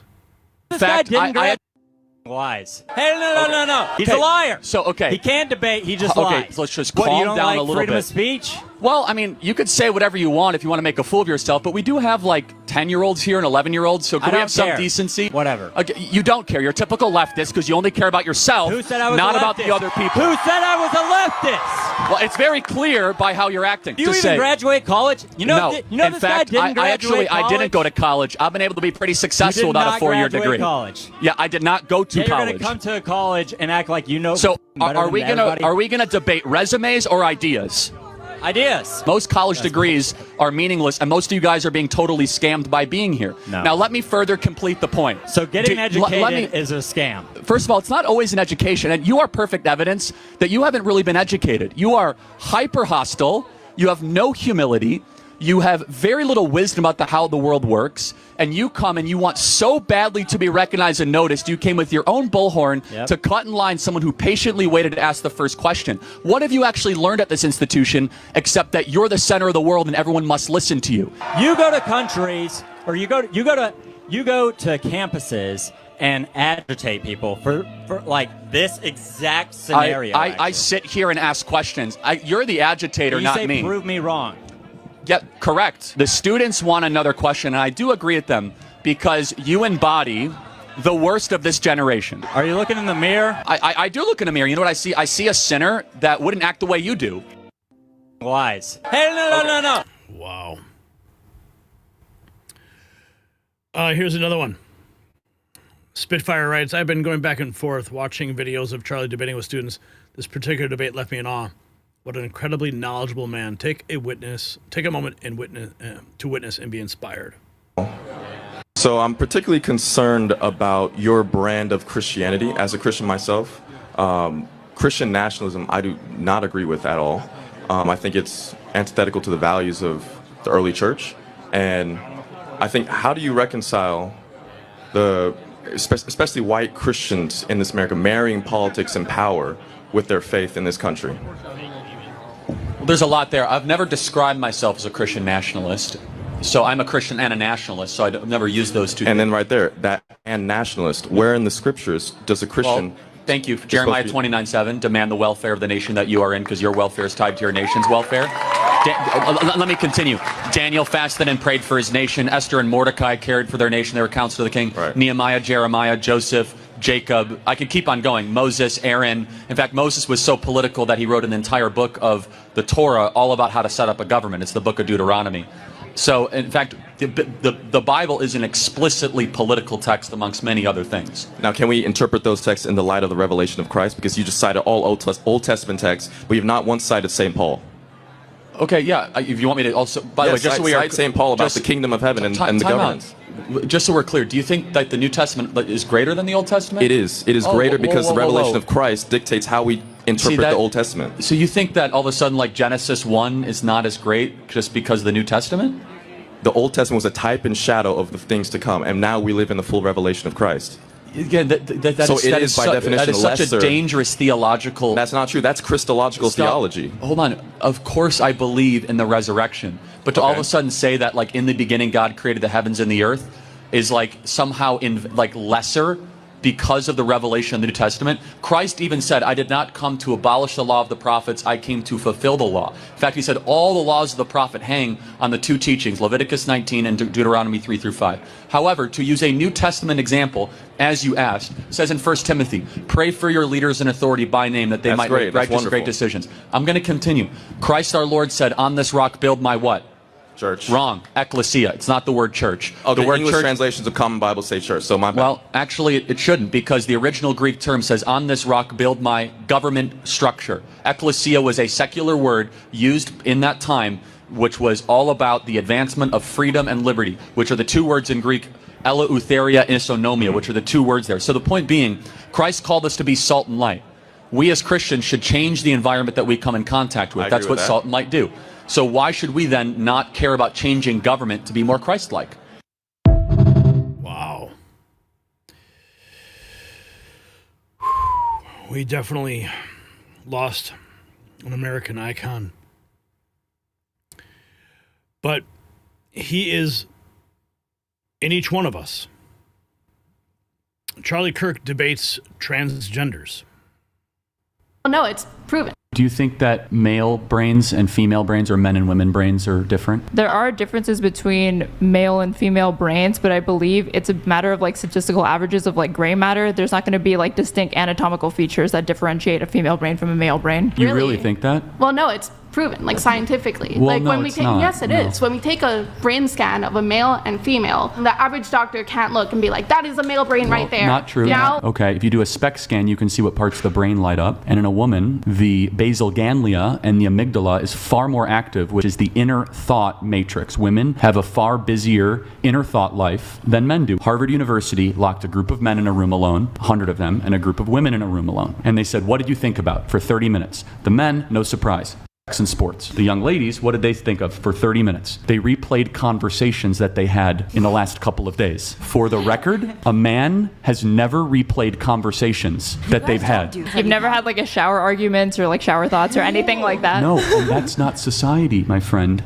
That is biology. It's not a learned behavior. It's not about dolls. It's not about dresses. Our biology, our brains are made differently. Do you think that male brains and female brains, or men and women brains, are different? The guy was just so smart, man.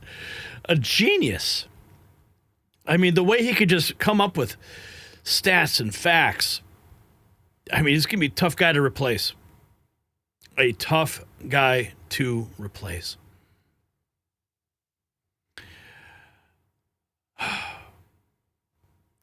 You know, he does deserve a statue. I wonder who will be the first, or where the first one will go. Where do you think it should go, guys? If you got value from this report, tap subscribe. My final thought is next. This is why they killed him. Charlie Kirk didn't just win debates, he converted souls. Watching those clips flooding social media right now. A eugenics supporter questioning her abortion stance, a communist left speechless, trans activists treated with respect while their arguments crumbled. He didn't mock, he didn't rage, he simply spoke truth with such clarity that lies couldn't survive. The left called him dangerous because he was their worst nightmare, a young conservative who could outthink, outspeak, and outclass their best and brightest. His final message wasn't about politics, it was about life. Get married, have children, build a legacy, pass down your values. And that's what terrifies them. Not just that he won debates, but that he inspired millions to reject their nihilism and embrace meaning. So here's my question. Should debate footage replace violence in settling political differences? Yes or no? Drop your answer. And honor Charlie's memory, we now have a shirt in our merch shop. I am Charlie Kirk. I'm Charlie Kirk. You are Charlie Kirk. Stand for truth, stand for life, and stand for Charlie. Link below.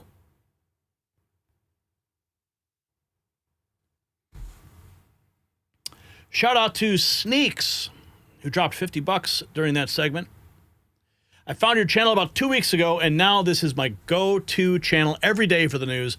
P.S. I am Charlie. Well, Sneaks, nice to meet you. I'm glad you found us. You're lucky you did, actually. You're quite lucky that you did, given the fact the algorithm doesn't seem to like to put us out in the general population these days on YouTube, but that's why we have you, because you help us spread the message. Everyone watching spreads the message. Your shares, your likes, your comments, your engagement is what grows this channel. Benny Jammin dropping $2. Thank you, Benny, for that. We are now at $234.96. So what a week we've had, my friends. What a week we have had. Celebrated my son's birthday. And tomorrow I'm going to be celebrating another one of my son's birthdays. And my family's waiting for me. They want Dad to finish the show so we can have some popcorn, watch a movie. Because spending time with the ones you love is what is the most important thing. Every day I spend time with you because I love you. I wouldn't be here if it wasn't for you. So I dedicate my time to you. I dedicate my time to my family because we have a mission. And the mission is to make this nation better with our words. With our words. Not through violence. So what a show we've had today. We started with the arrest of Charlie Kirk's assassin, a 22-year-old turned in by his own father. A family torn apart. A mother desperately scrubbing social media, trying to erase a lifetime of warning signs. Resto Guy, blessings from northern Wisconsin. We are Charlie Kirk. Thank you, Gary, and your family. Thank you, Resto Guy. And those bullets carved with Antifa slogans tell us everything we need to know about the hate that drove this murder. Then we expose the hit list circulating on Blue Sky, Trump, Shapiro, Walsh, Musk, Rowling. They're not hiding their targets anymore. This isn't just talk. This is organized political terror, and President Trump is demanding RICO charges against the puppet masters funding it all. Then we showed you the crime explosion. Kidnappers walking free, elderly business owners brutalized, workers gunned down in broad daylight, Democrat politicians openly admitting they don't want to prevent crime. They want chaos.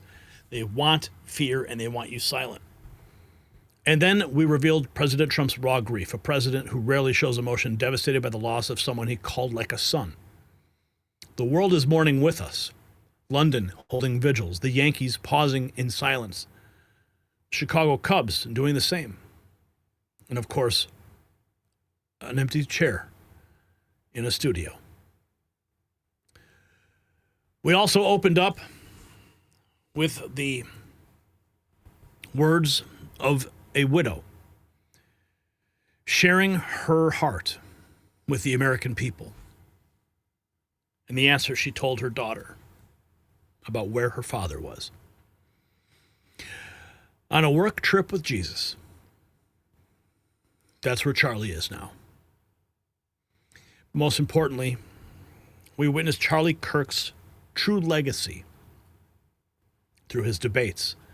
The calm destruction of leftist arguments, the conversations happening in real time, the respect he showed even those who hated him. That's what made him dangerous to tyrants. He didn't just win arguments, he changed hearts and minds. So to everyone who sent in super chats and rumble rants today, thank you.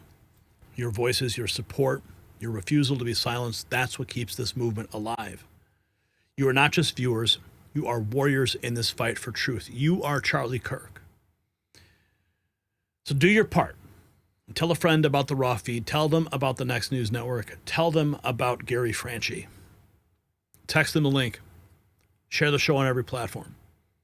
The algorithms want us quiet, but we are getting louder every single day. And remember, if you want to support our work, you can go to our merch shop, because when you wear our gear, you're not just supporting independent media, you're declaring to the world that you will not be intimidated, and you will not be silenced, and you will not back down. Charlie's last message was simple but profound. Get married, have children, build a legacy, pass down your values. Eventually, we will replace the nihilists. That's not just advice, that is our mission. They may have killed the messenger, but the message lives on in each of us. This has been the Raw Feed. I'm Gary Franchi, reminding you that in these dark times, we are the light. We are the truth. And we are the future that they fear. We'll see you next time, Patriots. Until then, have a beautiful weekend. Give someone a hug. Spread the love. Stay strong, stay informed. Most importantly, stay free.